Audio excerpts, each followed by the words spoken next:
Cake walk. Cake walk ఇది ఒక idiom అంటే జాతీయం అన్నమాట. దీని అర్థం ఏంటంటే ఏదైనా ఒక సులభతరమైన పని, అంటే ఏదైనా ఒక పనిని కష్టం లేకుండా, ఎలాంటి ఎఫర్ట్ లేకుండా, ఎలాంటి కష్టం లేకుండా మనం కనుక చేసినట్టయితే దాన్ని కేక్ వాక్ అని అంటాం అనమాట. ఉదాహరణలు చూద్దాం. First one, given your experience getting the job should be a cake walk. నీకు ఇంత ఎక్స్పీరియన్స్ ఉంది, జాబ్ సంపాదించడం నీకు చాలా ఈజీ, చాలా సులభం అనమాట. అందువల్లనే should be a cake walk అని అన్నాం అనమాట. Second one, the first couple of rounds of the tournament should be a cake walk. ఏదైనా టోర్నమెంట్ మొదలుపెట్టినప్పుడు ఫస్ట్ 2-3 రౌండ్లలో ఈజీగా గెలిచేస్తాం, అంటే చాలా ఈజీ అనమాట ఫస్ట్ 2-3 రౌండ్స్. అందువల్లనే should be a cake walk అంటే చాలా ఈజీ అని అన్నాం అనమాట. Third one, this new project is no cake walk, it's taking up all my time. ఈ కొత్త ప్రాజెక్ట్ అనేది అంత ఈజీ కాదు, అంటే చాలా కష్టం, ఇది నా టైం అంతా తినేస్తుంది. The project is no cake walk, అంత ఈజీ కాదు అని అన్నాం అనమాట. Fourth one, I have been running marathons for years now, so this 5K run will be a cake walk for me. చాలా సంవత్సరాల నుంచి నేను మ్యారథాన్స్ పరిగెత్తుతూనే ఉన్నా, ఇక ఈ 5K రన్ నాకు పెద్ద లెక్క కాదు, అంటే నేను గెలుస్తాను, అంటే ఈజీ అన్నట్టు అనమాట. సో అందువల్లనే this 5K run will be a cake walk for me అని అన్నాం అనమాట. Fifth one, it's no cake walk to raise a family on 2 part-time salaries even for a little while. So ఇద్దరు part time ఉద్యోగాలు చేసి ఫ్యామిలీని run చేయడం అంటే అంత ఈజీ కాదు, అందువల్లనే ఇట్స్ నో కేక్ వాక్, అంత ఈజీ కాదు అని అంటున్నాం అనమాట. ఇక కేక్ వాక్ అనే ఇడియం ఎలా వాడుకలోకి వచ్చిందనో మనం చూసినట్టయితే ఇది ఒక ఫార్మ్ ఆఫ్ ఎంటర్టైన్మెంట్ అనమాట. ఎవరికంటే ఆఫ్రికన్ అమెరికన్స్కు ఇదొక ఎంటర్టైన్మెంట్, ఒక యాక్టివిటీ అనమాట. ఇది ఎలాంటి ఎంటర్టైన్మెంట్ అంటే ఒక కేకును మధ్యలో పెట్టి దాని చుట్టూ ఎవరైతే ఆ కేక్ చుట్టూ నడవడానికి కాంపిటీషన్ ఉండేది, దాంట్లో పార్టిసిపేట్ చేయాలనుకుంటున్నారో కపుల్, భార్యాభర్తలు ఇద్దరు మంచిగా డ్రెస్ వేసుకొని దాని చుట్టూ, కేకు చుట్టూ ఎవరైతే చాలా గ్రేస్ఫుల్గా, అద్భుతంగా, అందంగా నడుస్తారో ఆ జంట విన్నర్స్గా చెప్పేవాళ్ళు అనమాట. ఆ విన్ అయిన జంటకు చాలాసార్లు ఆ కేకును ప్రజెంట్ చేసేవాళ్ళు అన్నమాట. అదే కాకుండా కేక్ వాక్ అనే ఒక డ్యాన్స్ ఫామ్ కూడా ఉన్నదనమాట. అంటే డ్యాన్స్లలో వివిధ రకాలు ఉన్నట్టు కేక్ వాక్ అనేది కూడా ఒక డ్యాన్స్ ఉంది. సో ఇది కూడా చాలా ఫేమస్ డ్యాన్స్ అన్నమాట. సో ఇలా కేక్ వాక్ అంటే ఏదైనా ఒక పనిని మనము ఎలాంటి కష్టం లేకుండా చేసినట్టయితే, అంటే ఈజీగా చేసినట్టయితే దాన్ని కేక్ వాక్ అని అంటాం అనమాట. Call a spade a spade. Call a spade a spade ఇదొక ఇడియం అంటే జాతీయం అనమాట. దీని అర్థం ఏంటంటే ముక్కుసూటిగా మాట్లాడడము, అంటే ఏమీ దాచిపెట్టుకోకుండా ఉన్నది ఉన్నట్టుగా కుండబద్దలు కొట్టినట్టుగా చెప్పినట్టయితే దాన్ని కాల్ ఏ స్పేడ్ అని అంటాం అనమాట. అంటే ముక్కుసూటిగా కుండబద్దలు కొట్టినట్టుగా చెప్పే అంశం ఏదైనా ఉంటే దాన్ని కాల్ ఏ స్పేడ్ అని అంటాం అనమాట. ఉదాహరణలు చూద్దాం. First one, I don't think Ramesh is a sort of a person who would call a spade. Ramesh ఉన్నది ఉన్నట్టుగా చెప్పే వ్యక్తి కాదు, ఆయన ముక్కుసూటిగా మాట్లాడే వ్యక్తి కాదు. అందువల్లనే who would call a spade, ఆయన ఉన్నది ఉన్నట్టుగా మాట్లాడాడు అని అంటున్నాం అనమాట. Second one, I like talking to villagers, they call a spade. విలేజర్స్తో, గ్రామస్తులతో మాట్లాడాలంటే నాకు ఇష్టం, ఎందుకంటే వాళ్ళు ముక్కుసూటిగా మాట్లాడతారు, కుండబద్దలు కొట్టినట్టుగా మాట్లాడతారు ఏదైనా ఉంటే. అందువల్లనే దే కాల్ ఏ స్పేడ్ అని అన్నాం అనమాట. Third one, the dress made her look fat, let's call a spade before she goes out wearing it and embarrasses herself. ఆ డ్రెస్ ఆ అమ్మాయికి అంత సూట్ కాలేదు, ముక్కుసూటిగా చెప్పేదా ఉన్నది ఉన్నట్టుగా, మొహమాట పడితే ఎందుకు చెప్పాలి. ఆ అమ్మాయి బయటికి వేసుకొని పోయింది అనుకో డ్రెస్సు, అందరి ముందు ఫూల్ అవుతుంది. అందువల్ల లెట్స్ కాల్ ఏ స్పేడ్ ముక్కుసూటిగా చెప్పేద్దాం అని అంటున్నాం అనమాట. Fourth one, he failed the exam twice, if you were to call a spade then you would not push him to give it again. Exam already 2 సార్లు fail అయ్యిండు, మళ్ళీ రాయమని నువ్వు ఫోర్స్ చేయొద్దు. ఉన్నది ఉన్నట్టుగా ముక్కుసూటిగా చెప్పాలంటే వాడు 2 సార్లు ఫెయిల్ అయ్యిండు, వాడు పాస్ కాడని చెప్తున్నాం అనమాట. అందువల్లనే you are to call a spade అని అన్నాం అనమాట. Fifth one, parents are often reluctant to see any faults in their children. It is always better to call a spade rather than spoiling the children with this behaviour. తల్లిదండ్రులు వాళ్ళ పిల్లల తప్పులను మాత్రం పట్టించుకోరు, ఎంత తప్పు చేసినా వెనకేసుకొస్తుంటారు. కానీ ముక్కుసూటిగా పిల్లలకు వాళ్ళ తప్పును వాళ్ళని తెలియజేస్తేనే భవిష్యత్తులో జరగబోయే నష్టాన్ని ఆపగలుగుతారు, లేకపోతే భవిష్యత్తులో జరిగే నష్టాన్ని ఎవరు ఆపలేరు అనమాట. సో కాల్ ఏ స్పేడ్ అనే ఇడియం యొక్క ఆరిజిన్ చూసినట్టయితే, ఎలా మనగడలోకి వచ్చిందో చూసినట్టయితే, ఇదొక ఓల్డ్ గ్రీక్ ఇడియం అనమాట, సామెత, గ్రీక్ సామెత అనమాట. అది ఈ రకంగా ఉండేది: to call a fig and a spade, to call a fig and a spade అని ఉండేదన్నమాట. దాని తర్వాత దీన్ని గ్రీక్లో నుంచి లాటిన్లోకి తీసుకోవడం జరిగింది. దాని తర్వాత లాటిన్లో నుంచి జాన్ నాక్స్ అనే ఒక వ్యక్తి, ప్రొటెస్టెంట్ రీఫార్మర్ ఈయన ఇంగ్లీష్లోకి తీసుకురావడం జరిగింది. దాన్ని కాల్ ఏ స్పేడ్గా ఉంచడం జరిగింది అనమాట. దీని అర్థం ఏంటంటే ముక్కుసూటిగా మాట్లాడడం అనమాట. దీంట్లో స్పేడ్ అంటే తెలుగులో మనం పారా అని చెప్పొచ్చు అనమాట, వ్యవసాయ పనిముట్టిది అంతే తప్ప కార్డ్స్ గేమ్లో ఉండే స్పేడ్ కాదు అని మనం గుర్తుపెట్టుకోవాలి. సో కాల్ ఏ స్పేడ్ అంటే ఏది దాచిపెట్టుకోకుండా ముక్కుసూటిగా కుండబద్దలు కొట్టినట్టు మాట్లాడినట్టయితే అప్పుడు మనము వీఆర్ కాలింగ్ ఏ స్పేడ్ అని అర్థం అనమాట. కాల్డ్ ఆన్ ద కార్పెట్ ఇదొక ఇడియం, అంటే జాతీయం అనమాట. దీని అర్థం ఏంటంటే మన పై అధికారి మనల్ని మందలించడం, తిట్టడం కావచ్చు, క్వశ్చన్ చేయడం కావచ్చు. ఎందుకంటే మనం ఏదైనా తప్పు చేసినట్టయితే మన పైన ఉన్న అధికారి మనల్ని తిట్టడం, ప్రశ్నించడం, క్వశ్చన్ చేసినట్టయితే దాన్ని కాల్డ్ ఆన్ ద కార్పెట్ అని అంటాం అనమాట. ఉదాహరణలు చూద్దాం. First one, the students were called on the carpet for cheating in the ఎగ్జామ్లో కాపీ కొట్టుండు, ప్రిన్సిపల్ పిలిచి వాళ్ళను మందలించింది, అందువల్లనే కాల్డ్ ఆన్ ద కార్పెట్ అని అన్నాం అనమాట. Second one, the new employee was called on the carpet for taking too many tea breaks. జాబ్లో కొత్తగా join అయ్యిండు, అంటే టీ తాగడానికి పోతుండు, అందువల్లనే బాస్ పిలిచి చివాట్లు పెట్టిండు, తిట్టిండు అనమాట, అందువల్లనే he was called on the carpet. Third one, when my team lost that big client the boss called me on the carpet. మాకున్న పెద్ద క్లయింట్, నా వల్లనే ఆయన మా కంపెనీ నుంచి వెళ్ళిపోయిండు, అప్పుడు బాస్ నన్ను పిలిచి ఏం చేసిండు, తిట్టిండు, దాన్నే the boss called me on the carpet అని అన్నాం అనమాట. Fourth one, he was or got called on the carpet for missing the deadline. నిన్ననే నేను ప్రాజెక్ట్ సబ్మిట్ చేయాలా, అది డెడ్ లైన్, కానీ నేను చేయలేదు, బాస్ పిలిచిండు, అడిగిండు, అందువల్లనే he was called on the carpet అని అన్నాం అనమాట. Fifth one, the bad boy of English cricket was on the carpet again this week for refusing to wear one of the club's sponsored shirts. So club shirt sponsor చేస్తుంది team members అందరికీ, కానీ ఒక team member, cricket team member నేను వేసుకోను అంటుండు, అప్పుడు ఏం చేస్తారు, మన పిలిచి చివాట్లు పెట్టారు, అందువల్లనే was on the carpet again this week అని అన్నాం అనమాట. ఇక కాల్డ్ ఆన్ ద కార్పెట్ అనే ఈడియం ఎలా వాడుకలోకి వచ్చిందంటే, పూర్వకాలంలో చాలా ఆఫీసెస్లో ఈ కార్పెట్ ఉండేది కాదనమాట. కేవలం చాలా పెద్ద ఆర్గనైజేషన్లో, పెద్ద పొజిషన్లో, అంటే చైర్మన్ లాంటి వాళ్ళ రూమ్స్లలో మాత్రమే కార్పెట్లు వేసేవాళ్ళు. సో లిటరల్గా ఎవరైనా ఒక వ్యక్తిని కార్పెట్ మీదకి పిలిచారంటే, కాల్డ్ ఆన్ ద కార్పెట్ అన్నామంటే దాని అర్థం ఏంటంటే ఆయన బాస్ రూమ్లోకి వెళ్ళినట్టు అనమాట. ఏదైనా తప్పు చేస్తేనే పిలుస్తారు అలా. సో ఆయన బాత్రూంలోకి వెళ్ళినప్పుడు బాత్రూంలో ఆ కార్పెట్ ఉంటుంది, ఆ కార్పెట్ మీద నిలబడి ఉంటాడు అనమాట. ఫ్లోర్ అంతా కార్పెట్ పరిచి ఉంటుంది కదా, సో నిలబడి ఉంటాడు. అప్పుడు బాస్ ఏం చేస్తారు, ఆయన చేసిన తప్పును ఆయనకు తెలియజేయడం కావచ్చు, మందలించడం కావచ్చు, లేదా సజెషన్ ఇవ్వడం కావచ్చు, ఇలా చేయొద్దని వార్నింగ్ ఇవ్వడం కావచ్చు, చేసి పంపించేవాళ్ళు అనమాట. సో ఇలా కాల్డ్ ఆన్ ద కార్పెట్ అనే ఇడియము వాడుకలోకి వచ్చిందనమాట. So called on the carpet అంటే మనకంటే పై అధికారి మనల్ని పిలిచి మందలించినట్టయితే, తిట్టినట్టయితే, లేదా సజెషన్ చేసినట్టయితే మనం చేసిన తప్పుకు, మిస్టేక్స్కు, దాన్నే కాల్డ్ ఆన్ ద కార్పెట్ అని అంటాం అన్నమాట.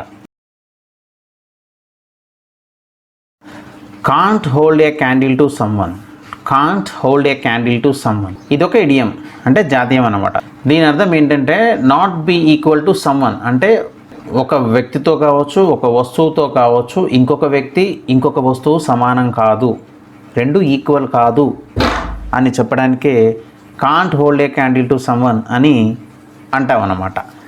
ఉదాహరణలో చూద్దాం. First one, as a teacher Satish cannot hold a candle to Ramu. So టీచర్గా రాము కంటే సతీష్ చాలా తక్కువ అన్నమాట, అంటే అంత ఈక్వల్ కాదు, అంటే రాము అంత మంచి పేరు లేదు అన్నట్టు మనం చెప్తున్నాం అన్నమాట. అందువల్లనే Satish can't hold a candle అని అన్నాం అన్నమాట. Second one, according to Manasa her stepmother cannot hold a candle to her. So Manasa ఏమంటుందంటే వాళ్ళ స్టెప్ మదర్, వాళ్ళ అమ్మ చనిపోయిన తర్వాత ఇంకొక అమ్మ ఆమెకు వచ్చింది. వాళ్ళ స్టెప్ మదర్ వాళ్ళ అమ్మ లెక్క ఈక్వల్ కాదు, వాళ్ళ అమ్మలాగా చూసుకోవట్లేదు. అందువల్లనే ఆ stepmother cannot hold a candle, వాళ్ళ అమ్మ ఆమె ఈక్వల్ కాదు అని చెప్తుందనమాట. Third one, he may have the most beautiful girlfriend but she cannot hold a candle to my fiancee. Ramya is kind, beautiful and smart. అతనికి చాలా అందమైన girl friend ఉండొచ్చు, కానీ నా కాబోయే భార్య రమ్య చాలా అందంగా, బ్యూటిఫుల్గా, స్మార్ట్గా ఉంటుంది. అందువల్ల ఆమెతోని ఇతని యొక్క గర్ల్ ఫ్రెండ్ ఈక్వల్ కాదు. అందువల్లనే she cannot hold a candle to my fiancee అని అన్నాం అనమాట. Fourth one, her latest book is readable enough but it cannot hold a candle to her earlier. ఆమె ఇంతకుముందు చాలా బుక్స్ రాసింది, ఇప్పుడు ఒక బుక్ రాసింది. ఇప్పుడు రాసిన బుక్ చదవడానికి బాగానే ఉంది, కానీ గతంలో బుక్స్ లాగా అంత బాగా లేదు. అందువల్లనే it cannot hold a candle to her earlier works. గతంలో బుక్స్ లాగా బాగా లేదని చెప్తున్నాం అనమాట. Fifth one, everyone on my street has a landscaping service but I have so many interesting plans. No one's garden can hold a candle to mine. మా బజార్లో అందరి ఇంటి ముందు గార్డెన్స్ ఉన్నాయి, కానీ మా గార్డెన్ చాలా అద్భుతంగా ఉంది, ఎందుకంటే చాలా ఇంట్రెస్టింగ్ ప్లాంట్స్ ఉన్నాయి. ఎవరి గార్డెన్ కూడా నా గార్డెన్తో సమానం కాదు. అందువల్లనే no one's garden can hold a candle to mine అని అన్నాం అనమాట. ఇక can't hold a candle to someone అనే ఇడియం యొక్క ఆరిజిన్ ఎలా వాడుకలోకి వచ్చి చూసినట్టయితే, పూర్వకాలంలో ఈ కరెంట్ ఉండేది కాదు, ఇక స్ట్రీట్ లైట్స్ అనేవి కూడా ఉండేవి కాదు. మరి రాత్రిపూటల్లో కావచ్చు, ఎప్పుడైనా చీకట్లో కావచ్చు, ఒక ప్లేస్ నుంచి ఇంకో ప్లేస్కి వెళ్ళాలంటే డబ్బులు ఉన్న వాళ్ళు ఏం చేసేవాళ్ళంటే సర్వెంట్స్ని పెట్టుకునేవాళ్ళు. వాళ్ళు ఈ క్యాండిల్స్, లాంతర్స్ పట్టుకొని వాళ్ళు వెలుతురు చూపించేవాళ్ళు. ఇక సర్వెంట్స్ లేని వాళ్ళు ఏం చేసేవాళ్ళు, లింక్ బాయ్స్ అనేవాళ్ళు ఉండేవాళ్ళు. వాళ్ళు కిరాయికి దొరికేవాళ్ళు అనమాట. వాళ్ళు ఏం చేసేవాళ్ళు, వాళ్ళ వృత్తి ఏంటంటే లైట్ పట్టడం అనమాట. అంటే ఒక ప్లేస్ నుంచి ఒక ప్లేస్కి వెళ్ళే వాళ్ళ కోసం వీళ్ళు లైట్స్, క్యాండిల్స్ కావచ్చు, లాంతర్లు కావచ్చు, లైట్స్ పట్టుకొని వాళ్ళ గమ్యానికి చేరుస్తూ ఉంటారనమాట. సో ఇలా సర్వెంట్స్ను, లింక్ బాయ్స్ను ఉపయోగించుకొని రాత్రి వేళల్లో, చీకటి వేళల్లో వాళ్ళ వెలుతురులో ప్రజలు కావచ్చు, ధనవంతులు కావచ్చు, ఒక ప్లేస్ నుంచి ఇంకో ప్లేస్కు వెళ్ళేవాళ్ళు. కానీ విచిత్రం ఏంటంటే, ఇలా ఈ లింక్ బాయ్స్ కావచ్చు, సర్వెంట్స్ను కావచ్చు, ఇక వాళ్ళ మాస్టర్స్ ఎవరైతే యజమానులు ఉన్నారో తక్కువగా చూసేవాళ్ళు అనమాట. వాళ్ళతో ఈక్వల్గా చూసేవాళ్ళు కాదు. వీళ్ళు మా సర్వెంట్స్, చాలా మాకంటే తక్కువ అన్నట్టు చూసేవాళ్ళు అనమాట. సో అలా తక్కువ చూపు చూడడం వల్ల వీళ్ళు మాతోనే సమానం కాదు, వాళ్ళు తక్కువ అని చెప్పే దాంట్లో నుంచే can't hold a candle to someone, వాళ్ళు మాకు ఈక్వల్ కాదు, అది మాకు ఈక్వల్ కాదు అనే అర్థంలో can't hold a candle to someone అనే ఇడియంను మనము వాడడం జరుగుతుందన్నమాట. Can't see the wood for the tree, can't see the wood for the tree ఇది ఒక ఇడియం, అంటే జాతీయం అన్నమాట. దీని అర్థం ఏంటంటే, ఏదైనా ఒక అనవసరమైన విషయం మీద దృష్టి పెట్టి అవసరమైన విషయాన్ని అర్థం చేసుకోకుండా ఉండడం. అంటే సూక్ష్మమైన అంశాల మీద దృష్టి పెట్టి స్థూలమైన అంశాన్ని అర్థం చేసుకోకుండా ఉన్నట్టయితే దాన్నే can't see the wood for the tree అని అంటామన్నమాట. ఉదాహరణలు చూద్దాం. First one, the information presented in this textbook is so disorganised that I can't see the wood for the trees. ఈ పుస్తకంలో రాసిన విషయాలు అవసరమైన విషయాలు కాకుండా అనవసరమైన విషయాలు ప్రస్తావన ఉంది, అదంతా ఒక క్రమ పద్ధతిలో లేదు. అందువల్లనే this book can't see the wood for the trees అని అన్నాం అనమాట. Second one, brilliant as he was, Ramesh sometimes could not see the forest for the trees.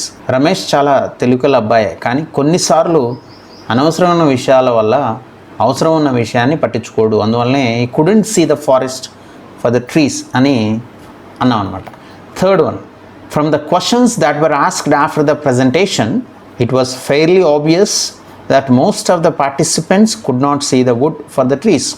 Session అంతా అయిపోయిన తర్వాత అక్కడ కూర్చున్న పార్టిసిపెంట్స్ అడిగిన ప్రశ్నలు బట్టి మాకు ఏమర్థమైందంటే, వాళ్ళకి ఈ సెషన్ ఏమీ అర్థం కాలేదు అనేది మాకు అర్థమైంది. అందువల్లనే participants couldn't see the wood for the trees అని అన్నాం అనమాట.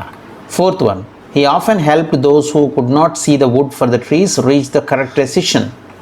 ఎవరైతే స్థూలంగా అర్థం చేసుకోలేరో వాళ్ళను అలా అర్థం చేసుకోవడానికి తను సహాయం చేస్తూ ఉంటాడు. అంటే ఎవరైతే అర్థం చేసుకోలేరో, అందువల్లనే who could not see the wood for the trees అని అన్నాం అనమాట. Fifth one, the way he is obsessing over one doorknob when we are renovating the entire house makes me think that he cannot see the wood for the trees. అనవసరమైన చిన్న అంశం మీద, door knob అనే ఒక చిన్న వస్తువు మీద చాలా కాన్సన్ట్రేట్ చేస్తుండినా ఈయన ఇంటి మొత్తంని ఎలా కడతాడో, ఎలా అర్థం చేసుకుంటాడో, ఇల్లు మొత్తాన్ని ఆయన చూడలేకపోతున్నాడు అన్నట్టు.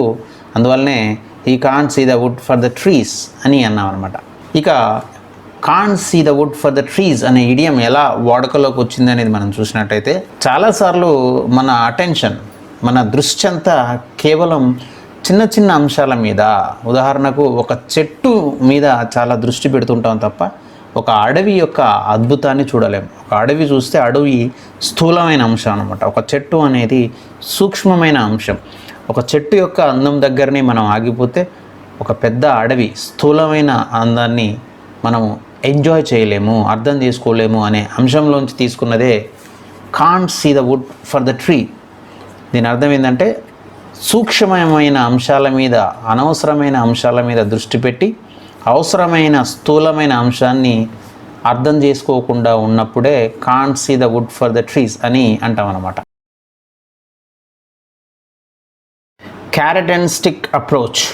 క్యారెట్ అండ్ స్టిక్ అప్రోచ్ ఇది ఒక ఇడియం, అంటే జాతీయం అన్నమాట. దీని అర్థం ఏంటంటే, ఎవరైతే పని బాగా చేస్తారో వాళ్ళకు బహుమతులు ఇవ్వడం, మరి పని చేయని వాళ్ళకు శిక్షించడం అన్నమాట. అంటే ఇది బహుమతి ఇవ్వడము, శిక్షించడం అనే రెండు మిక్చర్, అంటే కలయిక అన్నమాట. ఇక ఉదాహరణలు చూద్దాం. First one, teachers use both the carrot and stick to make sure students to do their work. So teachers అనేవాళ్ళు బహుమతులు ఇస్తుంటారు, శిక్షిస్తుంటారు. విద్యార్థులకు, బాగా చదివే పిల్లలకు బహుమతులు ఇస్తుంటారు, ఇక అల్లరి చేసే పిల్లలకు శిక్షిస్తుంటారు అనమాట. సో అందువల్లనే they use both carrot and stick method అనమాట. Second one, some schools prefer the carrot and stick method when it comes to education. So విద్యకు సంబంధించిన ఒక అంశం అయితే కొన్ని స్కూల్స్ చాలా స్ట్రిక్ట్గా బహుమతులు ఇస్తుంటాయి, మరియు శిక్షలు కూడా ఇస్తుంటాయి అనమాట. కొన్ని స్కూలు ఈ పద్ధతిని పాటిస్తూ ఉంటాయి చాలా స్ట్రిక్ట్గా. Third one, the government says it favours a carrot and stick approach to get unemployed youth back to work. నిరుద్యోగంతో ఉన్న యువకులకు ఉద్యోగం ఇవ్వాలి, అంటే వాళ్ళకు బహుమతుల లెక్క ఉద్యోగం ఇవ్వాలి అని గవర్నమెంటు ఆలోచిస్తుంది.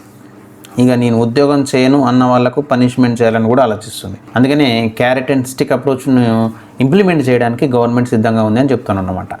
Fourth one, the government wanted to introduce carrot and stick method to reduce crime. ఇక క్రైమ్ను నేరాలను తగ్గించడానికి గవర్నమెంటు బహుమతులను, శిక్షలను, అంటే మంచి వాళ్ళకు బహుమతులు ఇవ్వాలి, తప్పు చేసే వాళ్ళను కఠినంగా శిక్షించాలని నిర్ణయం తీసుకుంది అని చెప్తున్నాం అనమాట.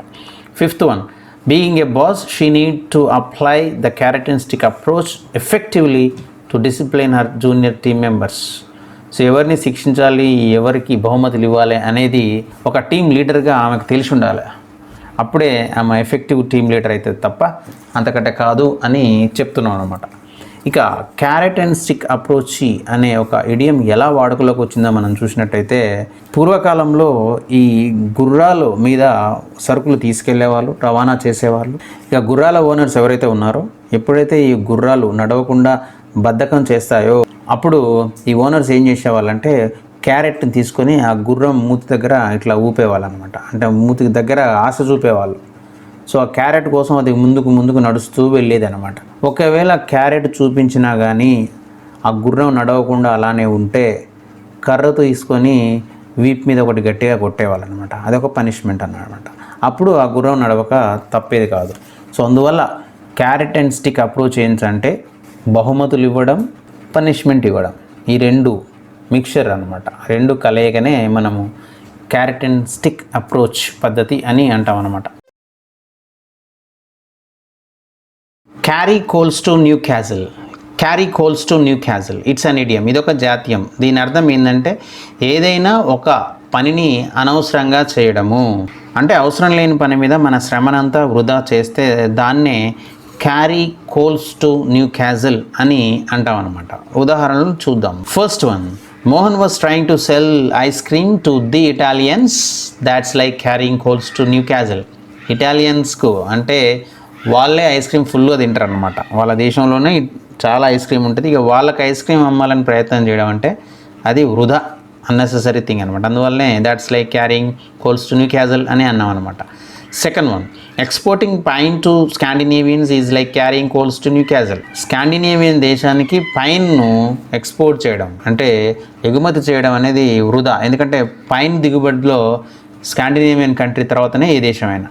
సో అందువల్ల అక్కడికి దీన్ని ఎక్స్పోర్ట్ చేయడం ఏంటి, వృధా అనమాట. అందువల్ల it's like carrying coals to Newcastle అని అన్నాం అనమాట. Third one, Mr Ravi is so rich he doesn't need any more money. To give him a gift certificate is like carrying coals to Newcastle. Ravi అనేటైనా చాలా ధనవంతుడు, ఆయనకి ఎలాంటి గిఫ్ట్లు అవసరం లేదు. ఒకవేళ గిఫ్ట్ ఇచ్చినామంటే అది వృధా, అన్నెసెసరీ అనమాట. అందువల్లనే క్యారింగ్ కోల్స్ టు న్యూకాజిల్ అని అన్నాం అనమాట.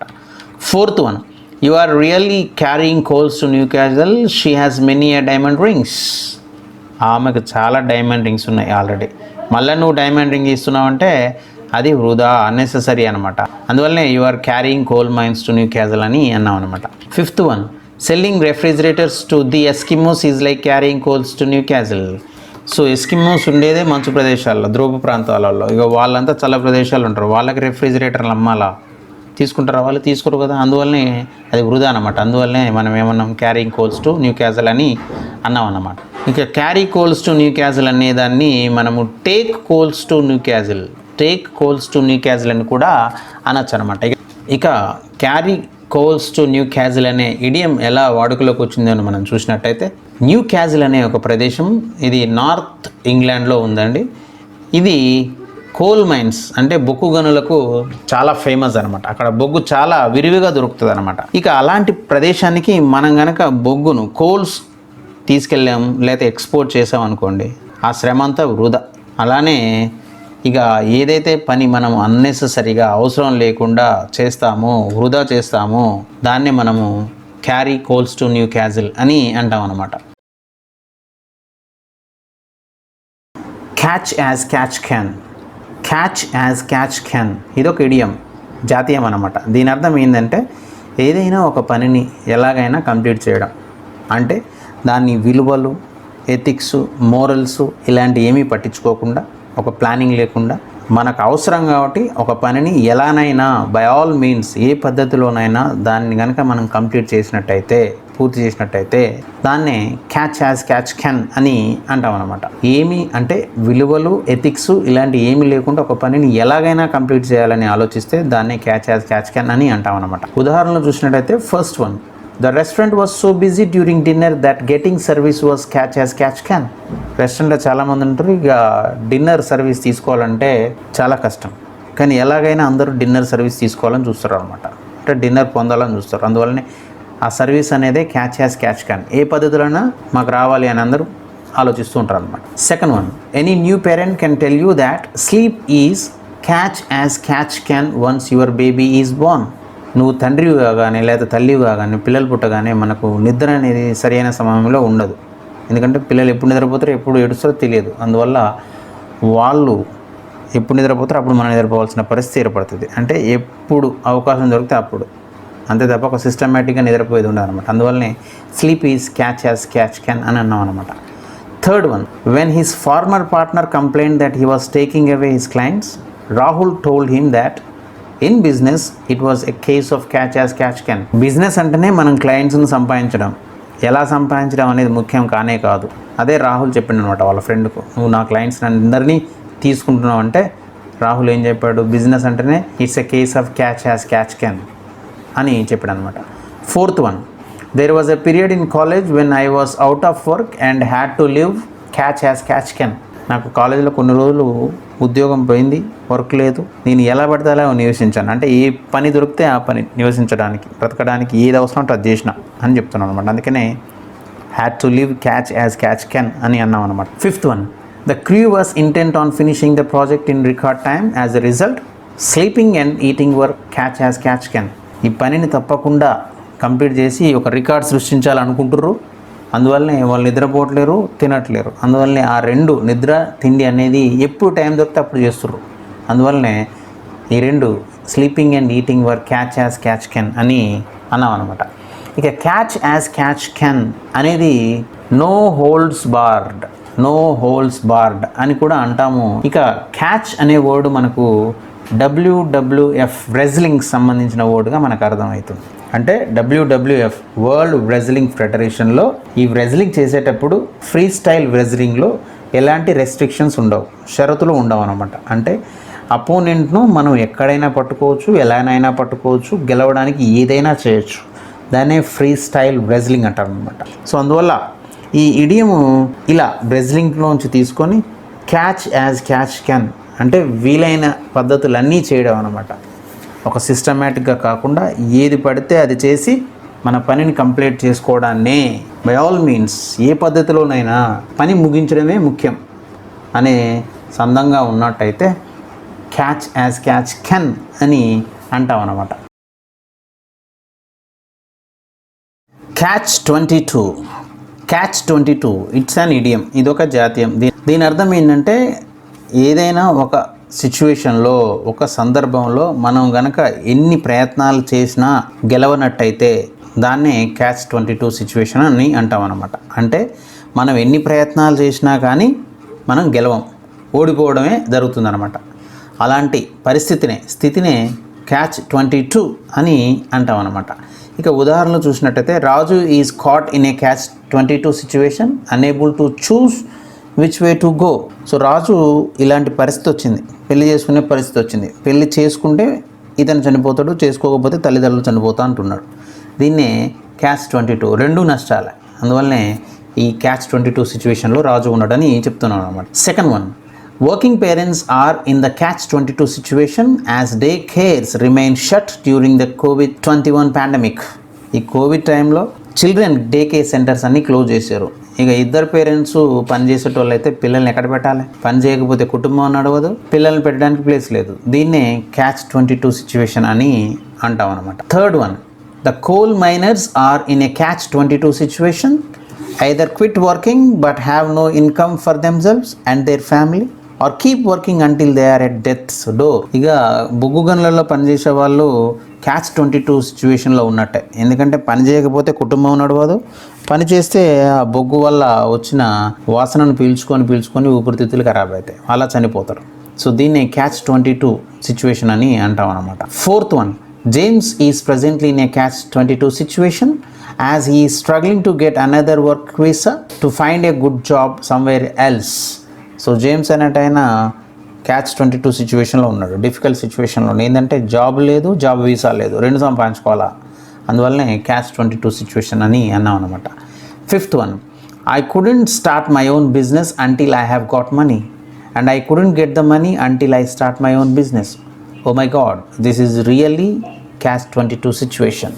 సో నాకు డబ్బు కావాలంటే బిజినెస్ ఉండాలి, కానీ బిజినెస్ ఉండాలంటే డబ్బు కావాలి. సో అందువల్ల ఈ రెండింటి మధ్యలో నేనున్నా, అందువల్లనే దీన్ని క్యాచ్ 22 సిచ్యువేషన్ అని అంటాం అనమాట. ఇక క్యాచ్ 22 అనే ఇడియం ఎలా వాడుకలోకి వచ్చింది చూసినట్టయితే ఇది జోసెఫ్ హెల్లర్ రచించిన 1961లో ఈయన ఒక నావెల్ రాశాడు. ఆ నావెల్ నుంచి తీసుకున్నదే క్యాచ్ 22 సిచ్యువేషన్ అనమాట. ఇది రెండవ ప్రపంచ యుద్ధంలో చాలా ఫేమస్ నావెల్ అనమాట. ఇది ఒక ఫిక్షన్ స్టోరీ. ఈయన రాసిన నావెల్ అనేది ఒక ఫిక్షన్, ఒక కల్పిత కథ. అది రెండవ ప్రపంచ యుద్ధానికి అనుసంధానంగా ఉంటుందన్నమాట. ఏంటంటే ఈ యుద్ధంలో పాల్గొనే పైలట్స్ ఎవరైతే యుద్ధ విమానాలు నడుపుతారో వాళ్ళు యుద్ధ విమానం నడపడం అనేది కష్టమైన పని, బాంబులు వేయాలి అందరి మీద. సో చాలామంది దాన్ని తప్పించుకోవాలని చూసేవారు, కానీ వాళ్ళకు సెలవు దొరికేది కాదు. ఎవరికి సెలవు దొరికేది అంటే ఎవరైతే పిచ్చివాళ్ళు, అంటే వాళ్ళ మెంటల్ కండిషన్ బాగాలేదో పైలట్స్ది, వాళ్ళకు మాత్రమే ఆ డ్యూటీ నుంచి తప్పించేవాళ్ళు, సెలవు దొరికేదనమాట.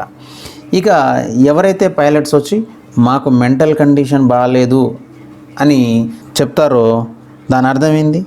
మెంటల్ కండిషన్ బాగాలేదు అని ఎవరికి తెలుస్తుంది? మంచి వాళ్ళకే తెలుస్తుంది. సో అలా తెలిసిందంటే వాడికి పిచ్చి లేదు, మంచిగానే ఉన్నట్టు అనమాట. సో ఎటు చేసి మాకు పిచ్చి లేసిందని ఎవరు చెప్పినా, మమ్మల్ని ఈ డ్యూటీ నుంచి తీసేయమని చెప్పినా తీసేయరనమాట. ఎందుకంటే మంచిగా ఉన్న వాళ్ళు అలా చెప్తే వాళ్ళు మంచిగా ఉన్నట్టే, పిచ్చివాడు అలా చెప్పలేడు కాబట్టి.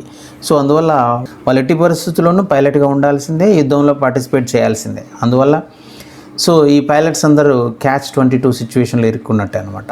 వాళ్ళు ఎంత అభ్యర్థించినా మాకు పిచ్చి లేసిందని వీళ్ళు విడుదల చేసేవాళ్ళు కాదనమాట. అంటే వాళ్ళకి ఆ డ్యూటీ నుంచి మినహాయింపు ఇచ్చేవాళ్ళు కాదు. సో జోసెఫ్ హెల్లర్ రచించిన నావెల్లోంచి తీసుకున్నదే ఈ ఎక్స్ప్రెషన్ అనమాట.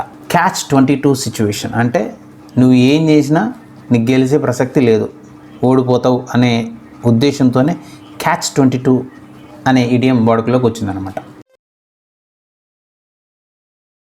క్యాచ్ ఎ ఫ్యూ రేస్ ఇది ఒక ఇడియం, జాతీయం అనమాట. దీని అర్థం ఏంటంటే ఎండలో ఉండడం, అంటే సన్ బాత్ చేయడం, ఎండలో కూర్చోవడం, పడుకోవడం, లేకపోతే వాక్ చేయడం.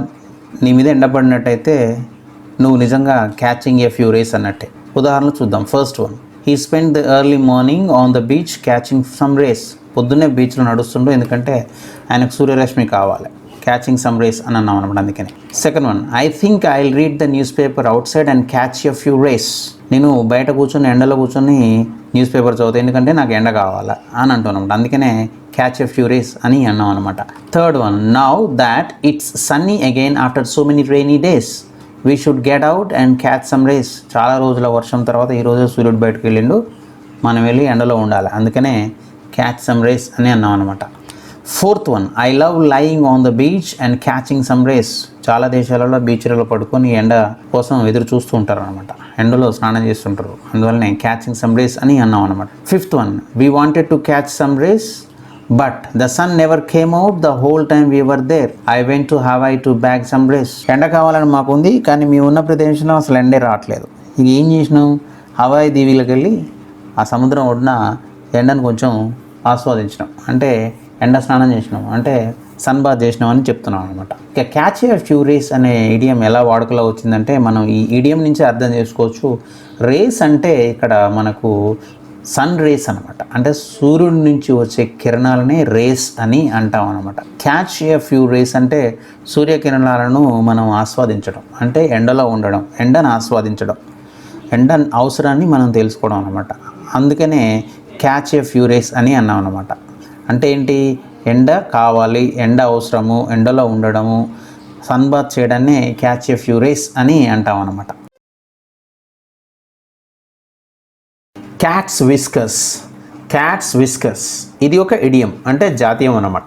దీని అర్థం ఏంటంటే నువ్వు చాలా గొప్పవాడివి, అంటే అందరికంటే నువ్వే బెస్ట్, అంటే చాలా మంచివాడివి, గ్రూప్లో ఉన్న అందరికంటే నువ్వు చాలా అద్భుతమైన వ్యక్తివి, లేదా ఏదైనా ఒక విషయం అద్భుతమైన అంశము, వస్తువు అని చెప్పినప్పుడు దాన్ని క్యాట్స్ విస్కర్స్ అని అంటాం అన్నమాట. ఉదాహరణలు చూద్దాం. First one, Sindhu probably thought she was the cat's whiskers in her new dress. కొత్త డ్రెస్లో సింధు అనుకుంటుంది నేనే చాలా అందంగా ఉన్నా, అందరికంటే బెస్ట్గా ఉన్నా అని అనుకుంటుంది అనమాట, అందువల్లనే she was the cat's whiskers అని అన్నాం అనమాట. Second one, many of our film stars think that they are the cats whiskers. సినిమా తారాలు చాలామంది ఏమనుకుంటారంటే మేమే అందరికంటే గొప్ప అద్భుతమైన వ్యక్తులు అనుకుంటారు, అందువల్లనే they are the cat's whiskers అని అన్నాం అనమాట. Third one, I really like that car, it's the cat's whiskers. ఆ కార్ అన్ని కార్లలో బెస్ట్, అందువల్లనే it is the cat's whiskers అని అన్నాం అనమాట. Fourth one, going to the movies was the cat's viscous when I was a kid. So cats pyjamas అని కూడా అనొచ్చు అనమాట. సో సినిమాలకు వెళ్ళడం అనేది నేను చిన్నగా ఉన్నప్పుడు నేను ఇష్టపడేవాడిని, అదే బెస్ట్ థింగ్ అనమాట, అద్భుతమైన విషయం అది, అందువల్లనే that was the cat's pyjamas అని అన్నాం అనమాట. Fifth one, boy that singer last night was the cat's whiskers wasn't she. నిన్న రాత్రి ఆమె అద్భుతంగా పాటలు పాడింది కాదా అని అంటున్నాం అనమాట, అందువల్లనే she was the cat's whiskers అని అన్నాం అనమాట. ఇక క్యాట్స్ విస్కర్స్ అనే ఇడియంను ఇంకా క్యాట్స్ పైజామా, బీస్ నీస్, ఫ్రాగ్స్ ఐబ్రోస్ అనే వివిధ రకాల పేర్లతో కూడా పిలవచ్చు. ఇవన్నీ యానిమల్స్కి సంబంధించినవి. అయినా కానీ దీని అర్థం ఏంటంటే an outstanding good person or thing, అంటే ఒక వ్యక్తి అద్భుతమైన వ్యక్తి, లేకపోతే ఒక వస్తువు అద్భుతమైనది, లేకపోతే అందరిలో నేనే బెస్ట్, లేకపోతే అన్నిట్లలో ఈ వస్తువు బెస్ట్ అని చెప్పడానికే క్యాట్స్ విస్కర్స్ అనే ఇడియము వాడతాం అన్నమాట. ఇక దీని ఆరిజిన్ మనం చూసినట్టయితే దీన్ని థామస్ ఏ డాల్టన్ అనే ఒక అమెరికన్ కార్టూనిస్టు వాడుకలోకి తెచ్చిరని కొంతమంది అంటున్నారు. ఇంకా మరికొంతమంది ఏమంటున్నారంటే క్యాట్స్ విస్కర్స్ అనేది ఒక అడ్జస్టబుల్ వైరు, అది క్రిస్టల్ రేడియోలో వాడతారు అని కొంతమంది అంటున్నారు.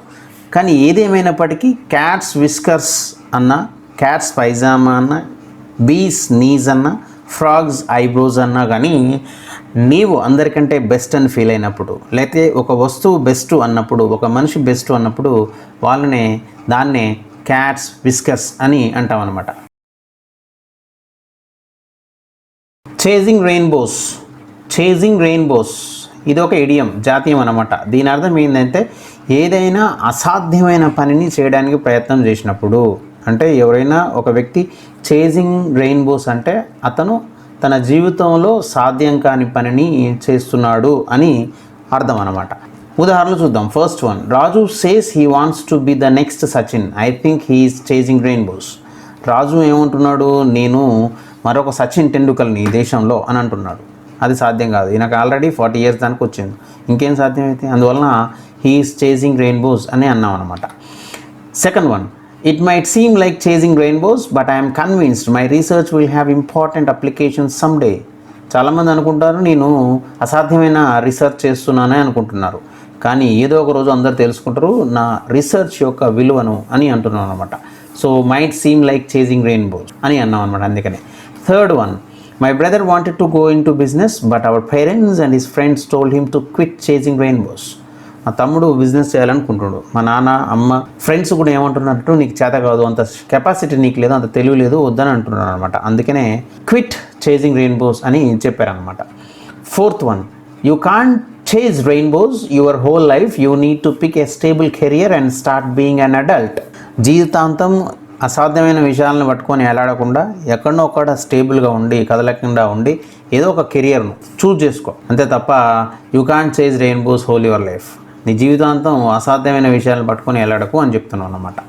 Fifth one, he thought he could convince the boss to appoint him as the new manager but in fact he was chasing rainbows. So అతని బాస్ను కన్విన్స్ చేసి తనను మేనేజర్గా నియమించడానికి ఈయన ప్రయత్నం చేస్తాను అంటుండు, కానీ నాకు తెలియదు ఈయన అసాధ్యమైన పని, అంటే బాస్ను ఒప్పించడం అంత ఈజీ కాదు, అసాధ్యము. అందువల్లనే హీ వాజ్ చేజింగ్ రెయిన్బోస్ అని అన్నాం అనమాట. ఇక చేజింగ్ రెయిన్బో యొక్క ఆరిజిన్ చూసినట్టయితే, ప్రాక్టికల్గా దీని అర్థం చూసినట్టయితే చేజింగ్ రెయిన్బోస్ అంటే ఏంటి, ఇంద్రధనుసు ఆకాశంలో ఉంటుంది, దాన్ని పట్టుకోవడానికి ప్రయత్నం చేయడం అనేది ఒక మూర్ఖత్వమైన పని అనమాట. ఎవరైనా నేను అది పట్టుకుంటా అనంటే మనము నవ్వడం తప్ప ఇంకేం చేయలేము. అందువల్ల అది waste of time waste, energy waste, అంతే తప్ప అది సాధ్యమయ్యే పని కాదు. అందువల్ల ఎవరైతే చేజింగ్ రెయిన్బోస్ అని అంటున్నారో వాళ్ళు జీవితంలో వాళ్ళకు సాధ్యం కాని పనిని నెత్తికెత్తుకొని దానికోసం ప్రయత్నాలు చేస్తూ ఉంటారు. అలాంటి వాళ్ళే చేజింగ్ రెయిన్బోస్ అన్నట్టు అనమాట. చీక్ బై జాల్ ఇదొక ఇడియం, అంటే జాతీయం అనమాట. దీని అర్థం ఏంటంటే చాలా క్లోజ్, సన్నిహితమైన, అంటే పక్కన దగ్గర. ఎవరినైతే మనం చీక్ బై జాల్ అని అంటున్నామంటే ఒక వ్యక్తిని కావచ్చు, వస్తువులను కావచ్చు, అవి చాలా దగ్గరగా వెరీ క్లోజ్గా ఉంటాయి అని చెప్పడానికే చీక్ బై జాల్ అనే ఇడియం వాడతాం అనమాట. ఉదాహరణ చూద్దాం. First one, the students had to walk cheek by jowl along the narrow corridors చూడడానికి చాలా సన్నగా ఉంది, అందువల్ల పిల్లలు దగ్గర పట్టుకొని నడవాల్సిన పరిస్థితి ఉంది, అందుకనే had to walk cheek by jowl అని అన్నాం అనమాట. Second one, in some cities several families live cheek by jowl in a single house. Metropolitan సిటీస్లలో ఒక ఇంట్లోనే చాలామంది ప్రజలు దగ్గర నివసిస్తారనమాట. అందువల్లనే లివ్ చీక్ బై జాల్ అంటే దగ్గర ఉంటారు అన్నమాట, నివసిస్తారు అని అర్థం అనమాట. Third one, poor lived cheek by jowl in industrial mining towns in Victorian England. Victoria రాణి ఇంగ్లాండ్ని పరిపాలించేటప్పుడు పేద ప్రజలందరూ మైనింగ్ అంటే మైన్స్ ఉన్న దగ్గరనే వాళ్ళు దగ్గర నివసించేవాళ్ళు, అందువల్లనే లివ్డ్ చీక్ బై జాల్ అని అన్నాం అనమాట. Fourth one, Radha and her family have to live cheek by jowl with these people. Radha వాళ్ళ ఫ్యామిలీ చాలా రిచ్, కానీ వీళ్ళతో నివసించాల్సిన పరిస్థితి ఏర్పడింది, పేదవాళ్ళతో నివసించాల్సిన పరిస్థితి వచ్చింది, అందువల్లనే have to live cheek by జాల్, వాళ్ళకి దగ్గరగా ఉండాల్సిన పరిస్థితి ఏర్పడింది అనమాట. Fifth one, hundreds of millions of poor people live in cheek by jowl, easy targets for a high contagious virus. So పేద ప్రజలు సిటీలలో దగ్గర ఇండ్లు కట్టుకొని ఉంటారు, ఒక ఇంట్లో చాలామంది ఉంటారు, క్లోజ్గా ఉంటారు, కాబట్టి ఈ వైరస్లు, కరోనా లాంటి వైరస్లు ఈజీగా టార్గెట్ చేసే అవకాశం ఉంటుంది అని అంటున్నాం అనమాట. సో ఇక చీక్ బై జాల్ ఇడియం ఎలా వాడుకలోకి వచ్చిందో చూసినట్టయితే, చీక్ అంటే చెంప, మనకున్న చెంప అనమాట. జాల్ అంటే దవడ. ఇక కొంతమంది వ్యక్తులలో ఈ చెంపలు బాగా ఉబ్బి లూజ్ అయ్యి కిందికి జారుతాయి అన్నమాట. అంటే కిందికి జారి అవి వచ్చి ఆ చెంప వచ్చి దవడను ఆనుకుంటూ ఉంటాయి అన్నమాట. సో ఇవి చూడడానికి రెండు కలిసి ఉన్నట్టే అనిపిస్తాయి అన్నమాట. సో అందువల్ల ఈ రెండు దగ్గర దగ్గర ఉంటాయి కాబట్టికే వెరీ క్లోజ్ టుగెదర్ అనే మీనింగ్లో మనము చీక్ బై జాల్ అంటే చాలా దగ్గర సంబంధం ఉండి దగ్గర ఉండాలి, పక్క పక్కన ఉంటే దాన్నే చీక్ బై జాల్ అని అంటాం అన్నమాట. chew the fat దీన్ని ఇంకొక రకంగా chew the rag అని కూడా అనొచ్చు అనమాట. ఇది ఒక ఇడియం, అంటే జాతీయం అనమాట. ఇక దీని అర్థం ఏంటంటే ఎలాంటి పని లేకుండా ఎవరితోనో ఒకరితోని కూర్చొని మాట్లాడడం, అంటే చాటింగ్ చేయడము, మాట్లాడడము, కబుర్లు ఆడడం, గాసిప్ చెప్పుకోవడము, ఇలా చేసినట్టయితే chew the fat అని అంటారు. ఇంకొక రకంగా కంప్లైంట్ చేయడం, ఆర్గ్యూ చేయడం, ఒక దాని గురించి మనం ఆర్గ్యూ చేసినట్టు కంప్లైంట్ చేసినట్టు అయినా కూడా chew the fat అని కూడా అనొచ్చు అనమాట. ఇక ఉదాహరణలు చూసినట్టయితే first one, how nice to see you here, have a seat and let's chew the fat for a while. చాలా రోజుల తర్వాత కనపడ్డావు, కూర్చొని ఆయన కొద్దిసేపు మాట్లాడుకుందాం అని అన్నాం అనమాట. అందువల్లనే let's chew the fat for a while, కొద్దిసేపు మాట్లాడుకుందాం అన్నట్టు అనమాట. Second one, nothing much happened, we chewed the fat for half an hour and left. ఏం జరగలేదు, కూర్చొని ఒక హాఫ్ అన్ అవర్ మాట్లాడుకొని వెళ్ళిపోయినాం అంటున్నాం అనమాట. అందువల్ల we chewed the fat for half an hour అంటే హాఫ్ అన్ అవర్ మాట్లాడుకున్నాము అని అర్థం అనమాట. Third one, the students chewed the fat for some time and decided not to lodge a complaint against the principal. విద్యార్థులందరూ కూర్చొని చాలాసేపు మాట్లాడుకోరు, chewed the fat for some time, అందువల్ల చాలాసేపు మాట్లాడుకొని ఇక కంప్లైంట్ ఇవ్వద్దని డిసైడ్ అయిపోయారు అనమాట. Fourth one, I was able to convince grandma to go with us after chewing the fat for about an half an hour with her. అరగంట మాట్లాడిన తర్వాత ఆమె ఒప్పుకుంది మీతో రావడానికి.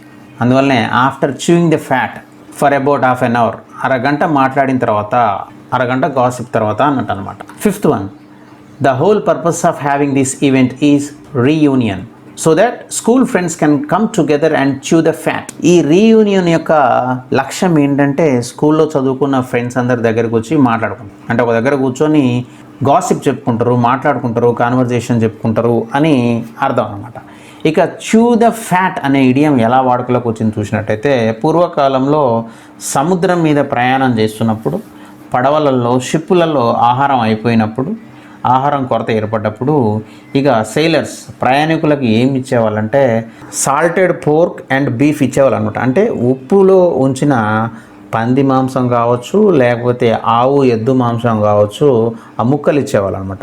అది ఇస్తే అది నోట్లో వేసుకొని వాళ్ళు చప్పరిస్తూ ఉండేవాళ్ళు అనమాట. సో అది చాలా రా మీట్ అయి ఉంటుంది, అది ఫ్రై చేసిన మీట్ కాదు, చాలా రాగా ఉంటుంది, అది చాలా అసహ్యంగా కూడా ఉంటుంది అనమాట అలా చేయడం. అందువల్ల ప్రయాణికులందరూ, సైలర్స్ అందరూ వాళ్ళు గునుక్కునే వాళ్ళు అనమాట. ఏం చేయాలో అర్థం కాకపోయేది, ఎందుకంటే అది తినడానికి టేస్టీగా ఉండదు, ఆ క్వాలిటీ బాగుండదు. ఆ క్వాలిటీ గురించి, ఆ టేస్ట్ గురించి వాళ్ళు ప్రయాణికులు వాళ్ళలో వాళ్ళు గునుక్కొని కంప్లైంట్ చేయడానికి ప్రయత్నం చేసేవాళ్ళు అనమాట. సో అందువల్ల ఇక్కడ chew the fat అనే ఇడియము ఆ సెయిలింగ్లోంచి తీసుకొని మనము ఏదైనా ఒక ఇన్ఫార్మల్ చాట్, అంటే ఫార్మల్గా కాకుండా ఇన్ఫార్మల్, వాళ్ళలో వాళ్ళు కొనుక్కోవడం, వాళ్ళలో వాళ్ళు మాట్లాడుకోవడం, వాళ్ళలో వాళ్ళు కన్వర్జేషన్ చేసుకోవడం, గాసిప్లు చెప్పుకోవడం, దాని గురించి chew the fat అనే ఇడియం వాడుకలోకి వచ్చిందనమాట. చింక్ ఇన్ ది ఆర్మర్, దీన్ని ఇంకో రకంగా అకిలీస్ హీల్ అని కూడా అనొచ్చు అనమాట. ఇది ఒక ఇడియం, అంటే జాతీయం అనమాట. దీని అర్థం ఏంటంటే ఎవరిలోనైనా లేకపోతే ఏదైనా ఒక వస్తువులోనైనా వీక్నెస్, అంటే ఒక బలహీనత, వీక్ పాయింట్, వీక్నెస్, వల్నరబిలిటీ ఉన్నట్టయితే, వేరే వాళ్ళు దాని మీద దాడి చేసేదానికి అవకాశం ఉన్నట్టయితే దాన్నే చింక్ ఇన్ ది ఆర్మర్ అని అంటాం అనమాట. అంటే బలహీనత, అది మనలో కావచ్చు, ఇతరులలో కావచ్చు, ఉన్న బలహీనతనే చింక్ ఇన్ ది ఆర్మర్ అని అంటాం అనమాట. ఎగ్జాంపుల్ చూద్దాం. మొదటిది, if you ask me, Radha's fiery temper is the only chink in her armour. ఇక రాధా యొక్క ఫైరీ టెంపర్, ఆమె బాగా సీరియస్ కోపడుతుంది, అదే ఆమె యొక్క బలహీనత. అందువల్లనే is the only chink in her armour అన్నాం అనమాట. ఆమెలో ఉన్న బలహీనత అది అన్నట్టు అనమాట. Second one, she is a brilliant social worker but her lack of political awareness may be the chink in her armour. ఆమె చాలా పెద్ద సోషల్ వర్కరే, కానీ పొలిటికల్ నాలెడ్జ్ ఆమెకు లేదు, అదే ఆమె బలహీనత. అందువల్లనే maybe the chink in her armour అని అన్నాం అనమాట. Third one, opposition leaders hope to use their annual conference to attack what they see as the most vulnerable chink in the government's armour. గవర్నమెంట్లో ఉన్న బలహీనతలను వెతకడమే మన ఆపోజిషన్ లీడర్స్ చేస్తూ ఉంటారనమాట. అందువలన ఈ యాన్యువల్ కాన్ఫరెన్స్ని వాళ్ళు ఉపయోగించుకుంటారు. అందువల్లనే chink in the government's armour అంటే గవర్నమెంట్స్లో ఉన్న లోపాలు అన్నమాట. Fourth one, the candidate's opponents are busy looking for chinks in his armour. అతని యొక్క వ్యతిరేకులు ఏం చేస్తున్నారు, అతనిలో ఉన్న లోపాలను వెతకడానికి ప్రయత్నం చేస్తున్నారు అనమాట. అందువల్లనే looking for chinks in his armour, లోపాలను వెతకడం, అతనిలో ఉన్న లోపాలు అన్నమాట. Fifth one, he is brilliant but his violent temper has destroyed many business relationships. It's a real chink in his armor.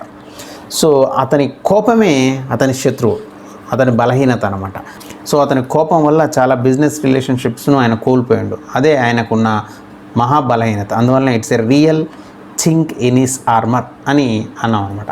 ఇక చింక్ ఇన్ ది ఆర్మర్ అనే ఈడియం ఎలా వాడుకలోకి వచ్చింది చూసినట్టయితే, ఇందులో చింక్ అనే వర్డ్కు స్లిట్ లేకపోతే నారో ఓపెనింగ్, చిన్నని రంధ్రము అనమాట, ఆ మీనింగ్ వస్తుంది అనమాట. ఇక పూర్వకాలంలో సైనికులు ప్రొటెక్షన్ కోసము ఆర్మర్ అంటే వాళ్ళు శరీరం మీద ఆర్మర్ వాళ్ళ బాడీ గార్డ్ కోసం వేసుకునేవాళ్ళం, రక్షణ కవచం ధరించేవాళ్ళు. సో దాన్నే ఆర్మర్ అంటాం అనమాట. వాళ్ళు బాడీ మీద ఎవరైనా అటాక్ చేసినప్పుడు వాళ్ళకు బాణాలు కావచ్చు, కత్తులు కావచ్చు కుచ్చుకోకుండా వాళ్ళు రక్షణ కవచం వేసుకునేవాళ్ళు అనమాట. ఇక ఆ రక్షణ కవచానికి ఆర్మర్కు ఏదైనా చింక్ అంటే స్లిట్ అంటే చిన్న ఓపెనింగ్, చిన్న రంధ్రం కానీ ఏదైనా ఓపెనింగ్ కానీ ఉన్నదనుకోండి చిన్నదైనా, సో ఆ రంధ్రంలోంచి వేరే వాళ్ళు అటాక్ చేసి సైనికులను చంపేసేవాళ్ళు అనమాట. సో ఆ రంధ్రం అనేది చాలా వీక్ పాయింట్ ఆ సైనికునికి, ఎందుకంటే శత్రువు దాని మీదనే దాడి చేసేవాళ్ళు. సో అందువలన ఇక్కడి నుంచి తీసుకున్నదే చింక్ ఇన్ ది ఆర్మర్, అదే వీక్ పాయింట్, ఒక వ్యక్తిలో ఉన్న వీక్ పాయింట్, ఒక వ్యక్తిలో ఉన్న బలహీనతలనే చింక్ ఇన్ ది ఆర్మర్ లేకపోతే అకిలీస్ హీల్ అని కూడా అనొచ్చు అనమాట. Chip off the old block, chip off the old block ఇట్లా ఇడియం, ఇదొక ఇడియం అంటే జాతీయం అనమాట. దీని అర్థం ఏంటంటే తండ్రి లాగానే లేదా తల్లి లాగానే కుమారుడు కానీ కూతురు కానీ ఉన్నట్లయితే, వాళ్ళలాగానే బిహేవ్ చేస్తున్నట్లయితే, వాళ్ళలాగానే ప్రవర్తిస్తున్నట్టయితే, లేదా వాళ్ళు చూడడానికి వాళ్ళలాగానే ఉన్నట్టయితే వాళ్ళనే మనము chip off the old block అని అంటాం అనమాట. ఉదాహరణలు చూద్దాం. First one, Bhaskar is definitely a chip off the old block. Bhaskar వాళ్ళ నాన్న లెక్కన ఉండి చూడడానికి, అందువల్లనే is definitely a chip off the old block అని అన్నాం అనమాట. Second one, Rajesh is a chip off the old block, he is a teacher just like his father. Rajesh వాళ్ళ ఫాదర్ టీచరు, రాజేష్ కూడా టీచర్, అందువల్లనే వాళ్ళ నాన్న లెక్కనే టీచర్ అయింది కాబట్టి Rajesh is a chip off the old block అని అన్నాం అనమాట. Third one, James just won the same sail boat race his father won 20 years ago, he is a chip off the old black.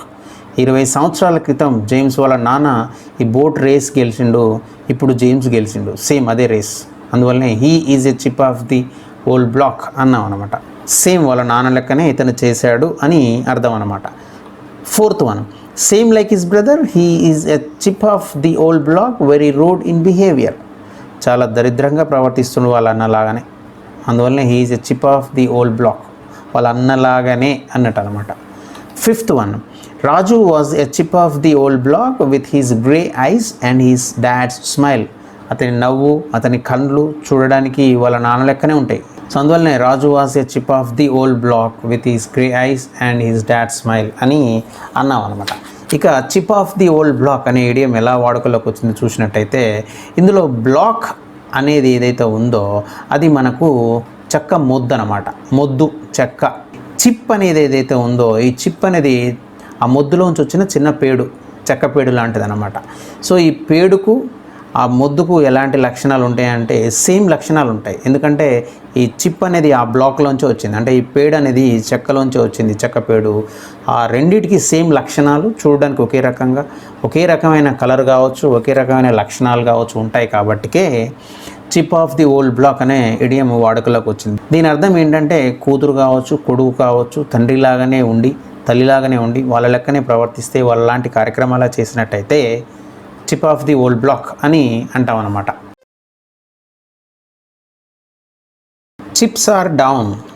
Chips are down ఇదొక idiom, జాతీయం అన్నమాట. దీని అర్థం ఏంటంటే ఒక డేంజరస్ సిచ్యువేషన్లో ఉండడం. అంటే ఎవరైనా ఒక ప్రమాదంలో ఉన్నప్పుడు, అంటే ఓడిపోతున్నప్పుడు, డిఫికల్ట్ కష్టమైన సిచ్యువేషన్లో, పరిస్థితులలో, ఓడిపోయే పరిస్థితులలో ఉన్నప్పుడు అప్పుడే మన చిప్స్ ఆర్ డౌన్ అని చెప్తాం అన్నమాట. ఉదాహరణలు చూద్దాం. First one, when the chips were down all the employees rallied around the chairman. So ఉద్యోగస్తులందరూ చాలా కష్టమైన పరిస్థితిలో పడిరు. ఇప్పుడు వాళ్ళందరూ చైర్మన్ చుట్టూ చేరిండు ఏం చేద్దామని. అందువల్లే when the chips were down అంటే కష్టమైన పరిస్థితిలో ఉన్నప్పుడు అని అర్థం అనమాట. Second one, Tinku was always there to help out when my chips were down. ఎప్పుడైతే నేను ఓడిపోవడానికి ఉన్నానో, ఎప్పుడైతే నేను కష్టమైన స్థితిలో ఉన్నానో, పరిస్థితిలో ఉన్నానో, డేంజరస్ స్థితిలో ఉన్నానో అప్పుడు టింకు నన్నుకు సహాయం చేస్తాడు అని చెప్తున్నాం అనమాట. Third one, one day when the chips are down you will know who your true friends are. నువ్వు ఎప్పుడైతే కష్టంలో ఉంటావో అప్పుడే నీకు తెలుస్తుంది నీ నిజమైన స్నేహితులు ఎవరు. So one day when the chips are down అంటే ఎప్పుడైతే నువ్వు కష్టంలో ఉంటావో అన్నట్టు అనమాట. Fourth one, true friends will stand by you when the chips are down. నిజమైన స్నేహితులు నువ్వు కష్టంలో ఉన్నప్పుడు నీ పక్కనే ఉంటారు. When the chips are down, నువ్వు కష్టంలో ఉన్నప్పుడు true friends will stand by you, నీ పక్కనే వాళ్ళు ఉంటారు అనమాట, నిజమైన స్నేహితులు. Fifth one, you can tell a lot about persons character from how they act when the chips are down. ఒకరు ఓడిపోయే పరిస్థితిలో ఉన్నప్పుడు ఎలా ప్రవర్తిస్తారు అనే దాన్ని బట్టే వాళ్ళ యొక్క క్యారెక్టర్ని, వాళ్ళ వ్యక్తిత్వాన్ని మనం అంచనా వేయచ్చు అనమాట. So when the chips are down, ఓడిపోయేటప్పుడు కష్టంలో ఉన్నప్పుడు ఎలా స్పందిస్తారు అనేదే చాలా ముఖ్యం అన్నమాట. ఇక చిప్స్ ఆర్ డౌన్ అనే ఇడియం ఎలా వాడుకలోకి వచ్చిందో చూసినట్టయితే ఇందులో చిప్స్ అంటే మనం తినే పొటాటో చిప్స్ కాదు, ఆలూ చిప్స్ కాదనమాట.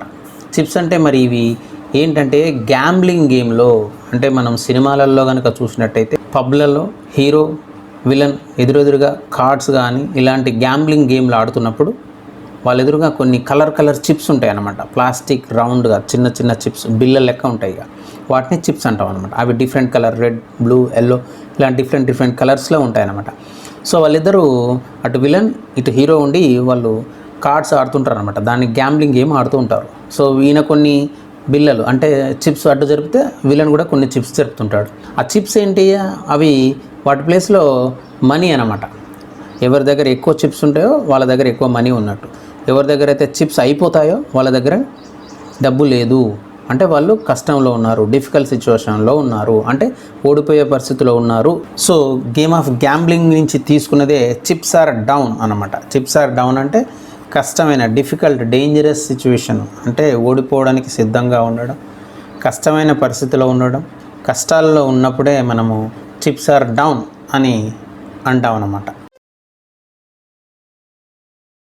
Chip on once shoulder. Chip on once shoulder ఇదొక ఇడియం, జాతీయం అన్నమాట. దీని అర్థం ఏంటంటే ఎప్పుడూ గొడవ పడే మనస్తత్వం గలవాళ్ళు, ఎప్పుడు ఫైటింగ్ కోసం సిద్ధంగా ఉండేవాళ్ళు. అంటే ఎప్పుడు గొడవ పడదామా, ఎప్పుడు ఎల్లప్పుడూ వేరే వాళ్ళతో ఆర్గ్యూ చేద్దామా అనే ఒక క్యారెక్టర్, యాటిట్యూడ్ ఎవరికైతే ఉంటుందో వాళ్ళే చిప్ ఆన్ వన్స్ షోల్డర్ అని అంటాం అన్నమాట. ఉదాహరణలు చూద్దాం. First one, ever since Ramesh's promotion Akash has had a chip on his shoulder. రమేష్కు ప్రమోషన్ వచ్చినప్పటి నుంచి ఇక ఆకాష్ అవకాశం కోసం ఎదురు చూస్తుండే ఎప్పుడు గొడవ పడదామా అని. అందువల్లనే Ramesh has had a chip on his shoulder అని అన్నాం అనమాట. అంటే గొడవ పడడానికి సిద్ధంగా ఉండు అని అర్థం అనమాట. Second one, I'd be careful with Uma, she has a chip on her shoulder. నేను ఉమాతో చాలా జాగ్రత్తగా ఉంటా, ఎందుకంటే ఆమె ఎప్పుడు గొడవకు సిద్ధంగానే ఉంటుంది, ఆమెకు యాటిట్యూడ్ ప్రాబ్లం ఉంది, ఆమె ప్రవర్తన చక్కగా ఉండదని చెప్తున్నాం అనమాట. అందువల్లనే she has a chip on her shoulder అని అన్నాం అనమాట. Third one, one of my colleague is always arguing with every one, I think he has a chip on his shoulder. ఇక నాతో పనిచేసే ఒక మిత్రుడు, మా కొలీగు అందరితోని గొడవ పడుతూ ఉంటాడు, ఆర్గ్యూ చేస్తూ ఉంటాడు. ప్రాబ్లం ఉంది, అతని క్యారెక్టరే కొంచెం ప్రాబ్లమాటిక్గా ఉంది, అందువల్లనే he has a chip on his shoulder అని అన్నాం అనమాట. Fourth one, he is always speaking up fights with everyone. He seems to have a chip on his shoulder. అందరితోని ఫైటింగ్ ఆయన చేసేది. ఆయన ప్రవర్తనే చక్కగా ఉండదు. ఆయన గొడవ అంటే ఇష్టం, కాలు దూగుతాడు గొడవ అంటే. అందువల్ల he seems to have a chip on his shoulder అని అన్నాం అనమాట. Fifth one, why do you get so aggressive at the slightest hint of criticism? You seem to have a chip on your shoulder. ఎవరన్నా నిన్ను కొంచెం criticise చేయగానే ఎందుకు అంత గొడవ పడుతుంది, అంత సీరియస్ ఎందుకైతే? ఏదో ప్రాబ్లం ఉంది నీలో, కొంచెం నీ బిహేవియర్ కొంచెం తేడా ఉంది. అందువల్లనే you seem to have a chip on your shoulder అని అన్నాం అనమాట. ఇక చిప్ ఆన్ వన్స్ షోల్డర్ అనే ఇడియం ఎలా వాడుకలోకి వచ్చిందో చూసినట్టయితే ఇది అమెరికాకు చెందిన ఇడియం అనమాట. అంటే అమెరికా కల్చర్ నుంచి తీసుకోవడం జరిగింది ఇది. ఇక అమెరికాలో పూర్వకాలంలో ఏంటంటే ఇద్దరు పిల్లలు కనుక గొడవ పడ్డప్పుడు అందులో ఒక పిల్లవాడు బాగా కోపం, యాటిట్యూడ్ ప్రాబ్లం ఉన్న పిల్లగాడు ఏం చేసేవాడంటే ఒక పీస్ ఆఫ్ వుడ్ దాన్నే చిప్ అంటాం అనమాట. ఆ చిప్ను భుజం మీద పెట్టుకొని ఎవరిని కొడదామా అని తిరిగేవాడు అనమాట. ఇక ఎవరైతే వాని కర్రను ఆ భుజం మించి కింద వేస్తారో కథం, ఇక వాడిని తగిలి వీడు కొట్టేవాడు అనమాట. సో ఇలా ఆ చిప్ ఆఫ్ వుడ్ ఆయన షోల్డర్ మీద పెట్టుకొని తిరిగిండు, అది తీసేస్తే గొడవ వచ్చింది. కాబట్టి చిప్ ఆన్ వన్స్ షోల్డర్ అని అంటే ఎవరైనా గొడవకు సిద్ధంగా ఉన్నట్టయితే, ఎవరైనా పంచాయతీకి, ఆర్గ్యుమెంట్కు, ఫైటింగ్కు సిద్ధంగా ఉన్నట్టయితే వాళ్ళనే చిప్ ఆన్ హిస్ షోల్డర్ అని అంటాం అన్నమాట. Cleanse the Augean stables. ఇది ఒక ఇడియం. ఇందులో AUGEAN ఎలా పలకాలో ఫస్ట్ చూద్దాం. AUను పోర్లో ఓర్ లెక్క పలకాలి. జీని జామ్లో జా లెక్క పలకాలి. ఈని సిలో ఈని ఎలా పలుకుతామో అలా పలకాలి. ఏను చైనాలో ఆను ఎలా పలుకుతామో అలా పలకాలన్నమాట. సో ఓవరాల్గా ఆజియన్ అని పలకాలన్నమాట. అంటే జీ మీద స్ట్రెస్ ఉంటుంది అనమాట, సెకండ్ సిలబల్ మీద. So cleans the Augean stables అనమాట. సో దీని అర్థం ఏంటో చూద్దాం. దీని అర్థం ఏంటంటే ఇది పాలిటిక్స్లో ఉపయోగిస్తాము. అతి తక్కువ సమయంలోనే ఉన్న కరప్షన్ను అంటే అవినీతిని అంతం చేయడం, అతి తక్కువ సమయంలో అవినీతిని అంతం చేయడం. ఇంకొక అర్థం కూడా దీనికి ఉంది, ఇంటిని శుభ్రం చేయడం. అంటే సమాజంలో ఉన్న అవినీతిని అంతం చేయడం, ఇంటిని శుభ్రం చేయడం అనే అర్థాలతో క్లీన్స్ ది ఆజియన్ స్టేబుల్స్ అని అంటాం అన్నమాట.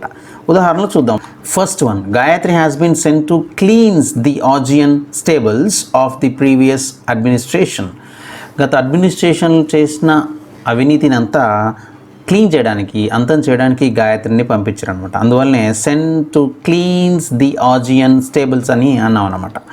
Second one, although they knew it is not easy to reform the Augean stables of this society, they are still trying to do it. ఈ సమాజంలో ఉన్న అవినీతిని అంతం చేయడము అంత ఈజీ కాదు, అయినా కానీ వాళ్ళు ప్రయత్నం చేస్తారు. అందువల్లనే not easy to reform the Augean stables అని అన్నాం అన్నమాట. Third one, talking about the corruption, the PM said that he would cleanse the Augean stables in 100 days. అవినీతి గురించి మాట్లాడుతూ పిఎం ఏం చెప్పాడంటే 100 రోజులలో నేను అవినీతిని అంతం చేస్తా అని చెప్పాడు అనమాట. అందువల్లనే he would cleanse the Augean stables అని అన్నాం అనమాట. Fourth one, when he was elected he pledged to clean the Augean stables of the corruption. ఆయన ప్రమాణం చేసినప్పుడు అవినీతిని అంతం చేస్తా అన్నాడు అనమాట. అందువల్లనే pledged to clean the Augean stables అని అన్నాం అనమాట. Fifth one, how to clean the Augean stables of this city remains a critical problem. ఈ సిటీలో ఉన్న అవినీతిని ఎలా అంతం చేయాలి అనేదే ఒక పెద్ద ప్రాబ్లం అనమాట. ఇక క్లీన్స్ ది ఆజియన్ స్టేబుల్స్ అనేది ఒక ఇడియం అని అనుకున్నాం ఆల్రెడీ. ఇది ఎలా వాడుకలో వచ్చిందంటే ఒక కథ ద్వారా వాడుకలో వచ్చిందనమాట. ఇక్కడ ఆజియస్ అనేటైన ఒక రాజు ఉంటాడనమాట. ఎలీస్ అనే ప్రాంతాన్ని పరిపాలిస్తూ ఉంటాడనమాట. అతని దగ్గర ఒక పెద్ద గొడ్ల చావిడ్లు ఉండేవి అనమాట. అంటే ఒక్కొక్క దాంట్లో 3000 ఎద్దులు, అంటే ఈ ఆవులు ఎద్దులు ఒక 3000 ఎద్దులు, గొడ్ల చావడు, అంత పెద్ద పెద్ద గొడ్ల చావడ్లు ఉండేవన్నమాట. గొడ్ల కొట్టాలని కూడా అంటాం అనమాట. సో అవి చాలా సంవత్సరాల నుంచి చాలా డర్టీగా, అంటే వాటిని క్లీన్ చేసిందే లేదనమాట. దాదాపు 30 సంవత్సరాల నుంచి వాటిని కడిగింది లేదు, ఆ గొడ్ల కొట్టాలను శుభ్రం చేసింది లేదు. ఇక జియస్ అనే దేవత హెర్క్యులస్ అనే వ్యక్తికి ఒక 12 రకాల పనులు చెప్తుంది. ఒకవేళ హెర్క్యులస్ ఆ 12 రకాల పనులు చేసినట్టయితే తను మరణాన్ని జయిస్తాడు. ఇక మరణం అనేది హెర్క్యులస్కి ఉండదు అనమాట. అందులో ఒక పని ఏంటంటే ఈ ఆజియన్ రాజుకు సంబంధించిన ఈ గొడ్ల చావడ్లు 30 సంవత్సరాల నుంచి ఏవైతే కడగకుండా ఉన్నాయో ఆ గొడ్ల కొట్టాలను కడగాలి అనేది ఒక పనిగా ఒక్క రోజులో కడగాలని అప్పచెప్తానమాట. అప్పుడు హెర్క్యులస్ ఏం చేస్తారంటే చాలా తెలివిగా అక్కడ ఒక నది ఉంటుంది, ఆల్ఫియస్ అనే ఒక నది ఉంటుంది. ఆ నదిని ఈ గొడ్ల చావళ్ళ మీదకి మళ్ళిస్తారు అనమాట. సో నది మొత్తం ఆ గొడ్ల చావళ్ళ మించెళ్ళి అవన్నీ కూడా ఆ స్టేబుల్స్ అంటే గొడ్ల చావళ్ళు అవన్నీ కూడా క్లీన్ అయిపోతాయి అనమాట. సో ఒక్క రోజులోనే ఇవంతా క్లీన్ చేసేస్తారు అనమాట. సో అలా అతి తక్కువ టైంలో ఎక్కువ క్లీనింగ్ చేసేస్తారు అనమాట. సో అక్కడి నుంచి తీసుకున్నదే క్లీన్స్ ది ఆజియన్ స్టేబుల్స్ అనే ఒక ఇడియం అనమాట. దీని అర్థం ఏంటంటే తక్కువ సమయంలో ఉన్న అవినీతిని అంతం చేయడము లేకపోతే శుభ్రం చేయడాన్ని అయితే మనం క్లీన్స్ ది ఆజియన్ స్టేబుల్స్ అని అంటాం అనమాట. క్లోజ్డ్ బుక్ ఇదొక ఇడియం అంటే జాతీయం అన్నమాట. దీని అర్థం ఏంటంటే ఏదైనా ఒక విషయం గురించి లేదా ఒక వ్యక్తి గురించి తెలియనప్పుడు అంటే రహస్యంగా ఉన్నప్పుడు మనకు ఏమీ తెలియనప్పుడు దాన్ని క్లోజ్డ్ బుక్ అని అంటాం అన్నమాట. ఉదాహరణలు చూసినట్టయితే first one, the serial killers early life is a closed book. ఆ సీరియల్ కిల్లర్ యొక్క అంటే అతని బాల్యము ఎలా ఉండేది ఎక్కడ గడిచింది అనేది ఎవరికి తెలియదు, అదొక రహస్యం. అందువల్లనే life is a closed book అని అన్నాం అనమాట. Second one, Mars is no longer a closed book for scientists. So Mars గ్రహం మీదకి సైంటిస్టులు చాలా రాకెట్స్ పోయి ఎక్స్పెరిమెంట్స్ జరుగుతున్నాయి. ఇంతకుముందు చాలా రహస్యంగా అందులో ఏముందో తెలియకపోయేది, ఇక ఇప్పటి నుంచి అందరూ దాని గురించి తెలుసుకుంటారు. అందువల్లనే it's no longer a closed book for scientist అని చెప్పామన్నమాట. Third one, I'm afraid that this new maths formula will always be a closed book to me. ఈ కొత్త మ్యాథ్స్ ఫార్ములా ఉందే అది నాకు ఏం అర్థం కావట్లేదు, అది ఎప్పుడు నాకు క్లోజ్డ్ బుక్కే, అంటే దాని గురించి నాకు ఏమీ తెలియదు, అందువల్లనే will always be a closed book to me అని అన్నాం అనమాట. Fourth one, Surya is a very able man but something of him is a closed book. Surya చాలా శక్తివంతమైన వ్యక్తి కానీ అతనికి సంబంధించిన ఒక చిన్న విషయం ఏంటో కొంచెము తెలియకుండా రహస్యంగా ఉంది, అందువల్లనే something of him is a closed book అని అన్నాం అనమాట. Fifth one, I'm afraid physics will always be a closed book to me. ఇంకా ఫిజిక్స్ అంటే నాకెప్పుడు భయమే, అది నాకెప్పుడు ఏమీ తెలియదు అనుకుంటా, అందువల్లే physics will always be a closed book to me అని అన్నాం అనమాట. ఇక క్లోజ్డ్ బుక్ అంటే ఏంటి, ఇది లిటరల్గా దాని అర్థమే వచ్చింది అనమాట. క్లోజ్ అంటే మూసివేయడం, బుక్ అంటే పుస్తకం. ఒక మూసివేసిన పుస్తకాన్ని ఎవరు చదవలేరు, ఎవరు చదవలేదంటే ఆ పుస్తకంలో ఏమి రాసి ఉందో ఎవరికి తెలియదు. సో ఎవరికి తెలియదే మిస్టరీ అనమాట, రహస్యం అనమాట. సో అందువల్ల క్లోజ్డ్ బుక్ అంటే ఏదైనా ఒక విషయం కావచ్చు, ఒక వ్యక్తి గురించి కావచ్చు, మనకు తెలియకుండా అర్థం కాకుండా రహస్యంగా ఉంటే దాన్నే క్లోజ్డ్ బుక్ అని అంటాం అన్నమాట.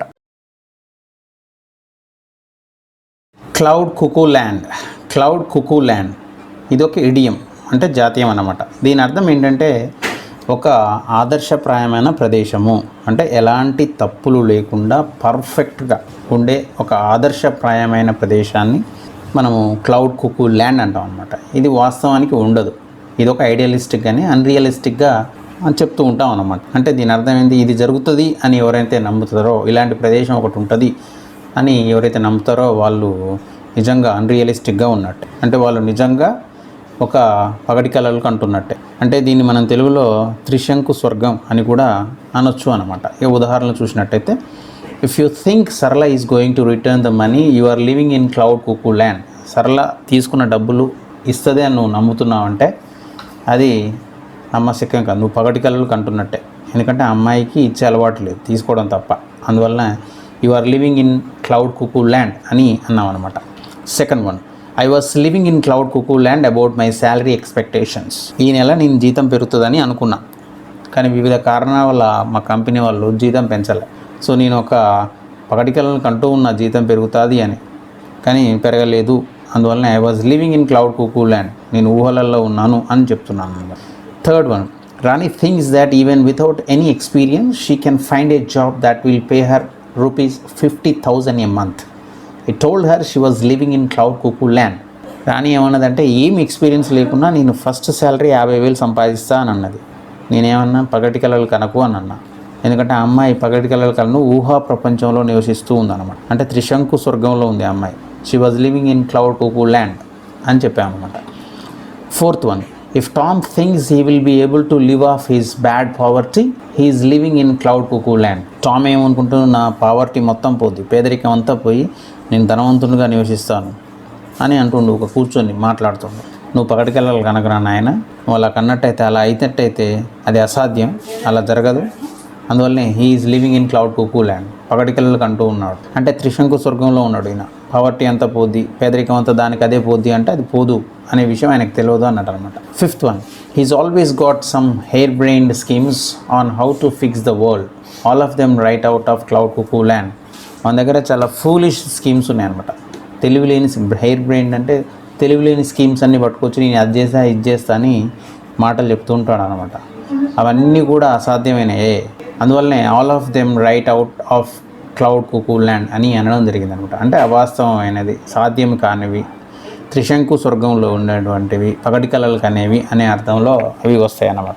ఇక ఈ ఇడియం క్లౌడ్ కుకూ ల్యాండ్ యొక్క ఆరిజిన్ మనం చూసినట్టయితే ఇది ద బర్డ్స్ అనే నాటకం నుంచి తీసుకోవడం జరిగింది. ఇది అరిస్టోఫాన్స్ అనే ఒక రచయిత రచించినటువంటి నాటకం అన్నమాట. సో ఇందులో క్యారెక్టర్లన్నీ భూమి మీద జరిగే హింస, చెడు పనులు ఇవన్నీ చూసి విసిగెత్తిపోయి ఆ క్యారెక్టర్స్ అన్నీ కూడా ఒక కొత్త ప్రదేశాన్ని నిర్మించాలి, ఎలాంటి తప్పులు లేకుండా, ఎలాంటి హింస లేకుండా, మోసాలు లేకుండా అలాంటి ప్రదేశాన్ని నిర్మించాలని ఆ క్యారెక్టర్స్ అన్నీ క్లౌడ్స్లోకి వెళ్ళి, మేఘాలలోకి వెళ్ళి ఒక కొత్త సిటీని నిర్మించడానికి ప్రయత్నం చేస్తాయన్నమాట. దాన్నే క్లౌడ్ కుకూ ల్యాండ్. అది వాస్తవానికి సాధ్యం కాదు, కానీ ఇవి ఆ క్యారెక్టర్లన్నీ ప్రయత్నం చేయడాన్ని క్లౌడ్ కుకూ ల్యాండ్. దీన్నే మనం త్రిశంకు స్వర్గం అని కూడా తెలుగులో అనవచ్చు, లేకపోతే ఊహల్లో నివసించడం అని కూడా అనవచ్చు అనమాట. పగటి కలలు కలడం అని కూడా అనొచ్చు అన్నమాట. Cloud 9, on cloud 9 or on cloud 7. ఇదొక ఇడియం, జాతీయం అన్నమాట. దీని అర్థం ఏంటంటే చాలా ఆనందంగా ఉండడం, చాలా సంతోషంగా ఉండడం అనమాట. ఎక్స్ట్రీమ్లీ హ్యాపీ అనమాట. దీన్ని ఇంకొక రకంగా feeling like on the top of the world, ఈ ప్రపంచాన్ని జయించినంత ఆనందంగా ఉండడం.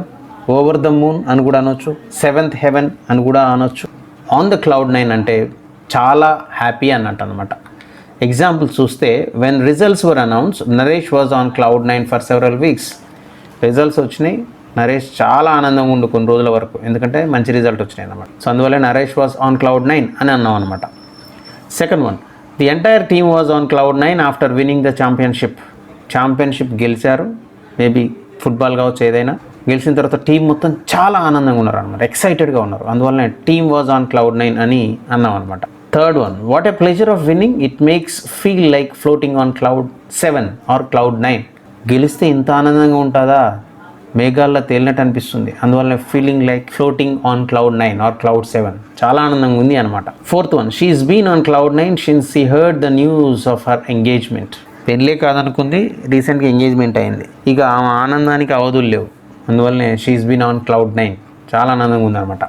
Fifth one, the grand mother was on cloud 9 to see her grand son after a long time. మనవాడు అమెరికాలో ఉంటాడు, సడన్గా ఒక రోజు వచ్చిండు, ఆయనను చూసి ఈ గ్రాండ్ మదర్ చాలా ఆనందంగా ఉంది. అందువల్లనే షీ వాజ్ ఆన్ క్లౌడ్ 9 అని అన్నాం అనమాట. ఇక ఈ ఎక్స్ప్రెషన్ క్లౌడ్ 9 అనేది ఎలా వాడుకలోకి వచ్చింది చూసినట్టయితే, మనం ఖచ్చితంగా ఎక్కడి నుంచి వాడుకలోకి వచ్చింది అనే ఆధారాలు మాత్రం మనకు లాంగ్వేజ్లో కనిపిస్తలేవు అనమాట. ఇక క్లౌడ్ 9ను క్లౌడ్ 7 అని కూడా అనొచ్చు, అంటే ఆన్ క్లౌడ్ 7 అని కూడా అనొచ్చు అనమాట. అంతేకాకుండా సెవెంత్ హెవెన్ అనే కూడా మనం ఈక్వల్ మీనింగ్ ఇస్తుంది అనమాట ఇవన్నీ కూడా. ఇక కొంతమంది వాదన ఏంటంటే ఇది వెదర్ రిపోర్ట్ నుంచి తీసుకోవడం జరిగింది అనే చెప్తారనమాట. అంటే వాతావరణ శాఖ నుంచి ఆన్ క్లౌడ్ 9 అనే ఇడియము వాడుకలోకి తీసుకోవడం జరిగింది అని అంటాం అనమాట. అంటే క్లౌడ్ 9 అనేది దేన్ని సూచిస్తుంది అంటే క్యుములో నింబస్, అంటే ఉరుములు మెరుపులతో కూడిన వర్షపాతాన్ని ఇచ్చే మేఘాల నుంచి తీసుకోవడం జరిగింది. వాటినే క్లౌడ్ 9 అని అంటాం అన్నమాట. సో ఈ క్లౌడ్స్ 40,000 అడుగుల వరకు పైకి ఉంటాయి అన్నమాట. అంటే ఎవరైనా ఆ మేఘాల మీద ఉన్నారంటే ఆ 40,000 అడుగుల ఎత్తులో ఉన్నట్టు అనమాట. అంటే ఈ ప్రపంచంలో అన్నిటికంటే ఎత్తైన ప్రదేశం. సో అందువల్ల ఈ ప్రపంచం మీద ఉన్నట్టు అన్నమాట. So on the top of the world అని కూడా అనొచ్చు అనమాట. ఇక ఈ ఎక్స్ప్రెషన్ ఆన్ క్లౌడ్ 9ను 1950లో ఒక రేడియో సిరీస్ చాలా పాపులర్ చేసిందనమాట. దాని పేరే జానీ డాలర్. ఇక ఈ సిరీస్లో హీరో ఒక ఆయన ఉంటాడు అనమాట.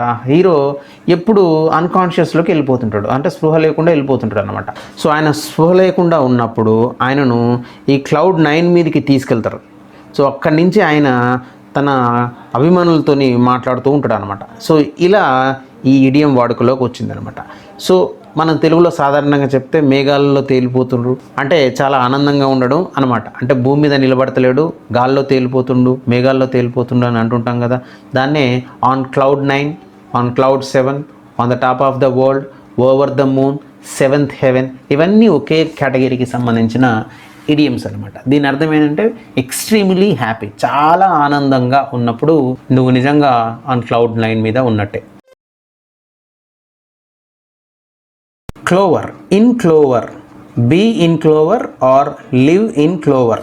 సో ఇది ఒక ఇడియం అనమాట, జాతీయం అనమాట. దీని అర్థం ఏంటంటే ఎలాంటి ఆర్థిక సమస్యలు లేకుండా సమృద్ధిగా జీవనం సాగినట్టయితే, అంటే చాలా ధనవంతమైన జీవితాన్ని గడుపుతున్నట్టయితే, కంఫర్టబుల్ లైఫ్ని జీవిస్తున్నట్టయితే యూ లివ్ ఇన్ క్లోవర్ అన్నమాట. సో ఎగ్జాంపుల్స్ చూద్దాం. First one, they struggle for over 20 years and now they are in clover. 20 సంవత్సరాలు కష్టపడ్డారు, ఇప్పుడు వాళ్ళ ఆర్థిక సమస్యలు అన్నీ పోయినాయి, చాలా ఆనందమైన లైఫ్, ధనవంతమైన లైఫ్ నివసిస్తూ ఉంటా. అందువల్లనే now they are in clover అని అన్నాం అనమాట. Second one, after we sell the rights of this movie we will be in clover. ఈ మూవీ యొక్క రైట్స్ అంతా డబ్బులు వస్తాయి, దాన్ని మనం ధనవంతులం అవుతాం, ప్రాస్పరస్ లైఫ్ ఉంటుంది. We will be in clover అన్నాం అనమాట. అందుకే third one, after we earn $1 million in our new business of gold we will hopefully be in a clover. ఇక మనం ఈ గోల్డ్ బిజినెస్లో $1 million డబ్బులు సంపాదించి మనం ధనవంతులం కావాలి, అప్పుడు మనం సంతోషంగా ఉంటాం. అందువల్ల hopefully be in a clover అని అన్నాం అనమాట.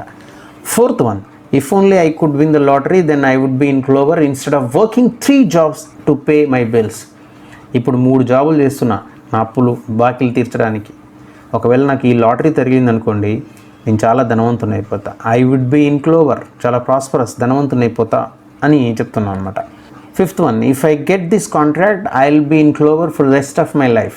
I have very little money saved, so when I retired I won't exactly be in clover. ఇప్పుడు నేను చాలా తక్కువ మనీ సేవింగ్స్లో పెడుతున్నా, నేను రిటైర్ అయిపోయిన తర్వాత నాకు ఎక్కువ డబ్బులు ఉండవు. I will not be in clover అంటే ధనవంతమైన లైఫ్ ఉండదు నాకు. సో ఒకవేళ ఇప్పుడు ఈ కాంట్రాక్ట్ వచ్చిందనుకోండి, నాకు అద్భుతమైన లైఫ్ ఉంటుంది అని చెప్తున్నాను అనమాట. In clover, live in clover, be in clover, ఇవన్నీ కూడా ఒకే రకమైనవి అనమాట. ఇక క్లోవర్ అంటే మనకు తెలుగులో ఏంటంటే గడ్డి లాంటిది, ఒక అద్భుతమైన పచ్చిగడ్డి అనుకోవచ్చు. మనకు ఈ పచ్చిగడ్డి ఏంటి, ఎవరికి వేస్తాము? జంతువులకు, అంటే ఆవులకు, బర్రెలకు ఇలాంటివి వేస్తుంటాం అనమాట.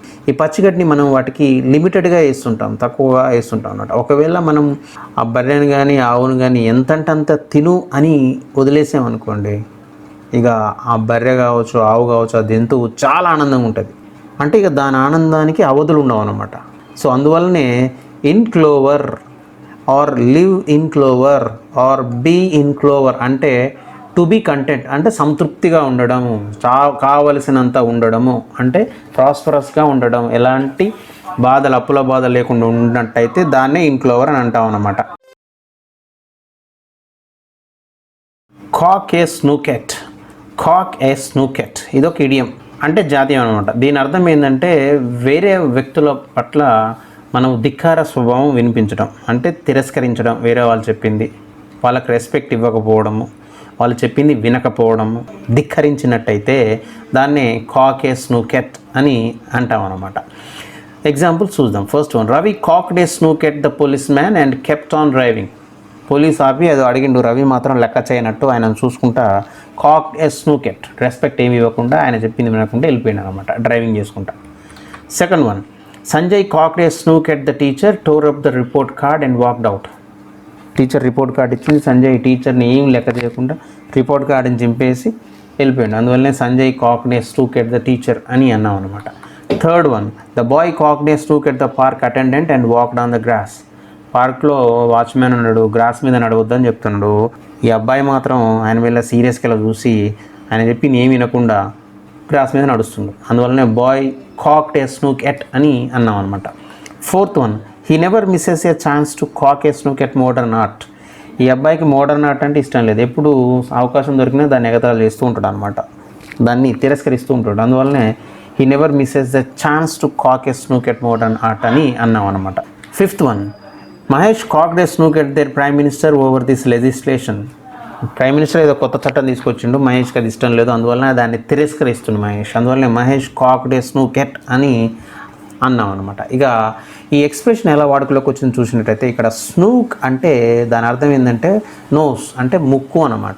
సో మనం ఎవరైనా ఎగతాళి చేయాలంటే ఫూల్ చేయాలనుకుంటే చిన్నప్పుడు ఇది బాగా మనం ఫాలో అయ్యేవాళ్ళం అనమాట. ఏం చేసేవాళ్ళం, మన బొటన వేలు తీసుకొని ముక్కు మీద పెట్టి ఇక 4 వేలను ఇట్లా ఊపేవాళ్ళం అనమాట. మిగతా 4 వేలను అంటే ఎదుటి వాళ్ళని మనం ఎగతాళి చేసినట్టు, రెడిక్యూల్ చేసినట్టు, అవమానించినట్టు అనమాట. అంటే వాళ్ళకి మనం రెస్పెక్ట్ అన్నట్టు ఏదో ఎగతాళికి ఇట్లా ముక్కు మీద వేలు పెట్టి పెద్ద బొటన వేలు పెట్టి మిగతా వేలు ఇట్లా అనేవాళ్ళం అనమాట. సో దాన్ని మనం కాక్ అండ్ స్నూకెట్ అనే మీనింగ్తో వాడడం జరుగుతుంది అనమాట. ఇక కాక్ అండ్ స్నూకెట్ అంటే దాని అర్థం ఏంటంటే ఇక మనకంటే ఎక్కువ పెద్దవాళ్ళను ధిక్కరించినట్టయితే, వాళ్ళు చెప్పింది వినట్టయితే, వాళ్ళకు రెస్పెక్ట్ ఇవ్వనట్టయితే మనము cock a snook at that person చేస్తున్నామని అర్థం అనమాట.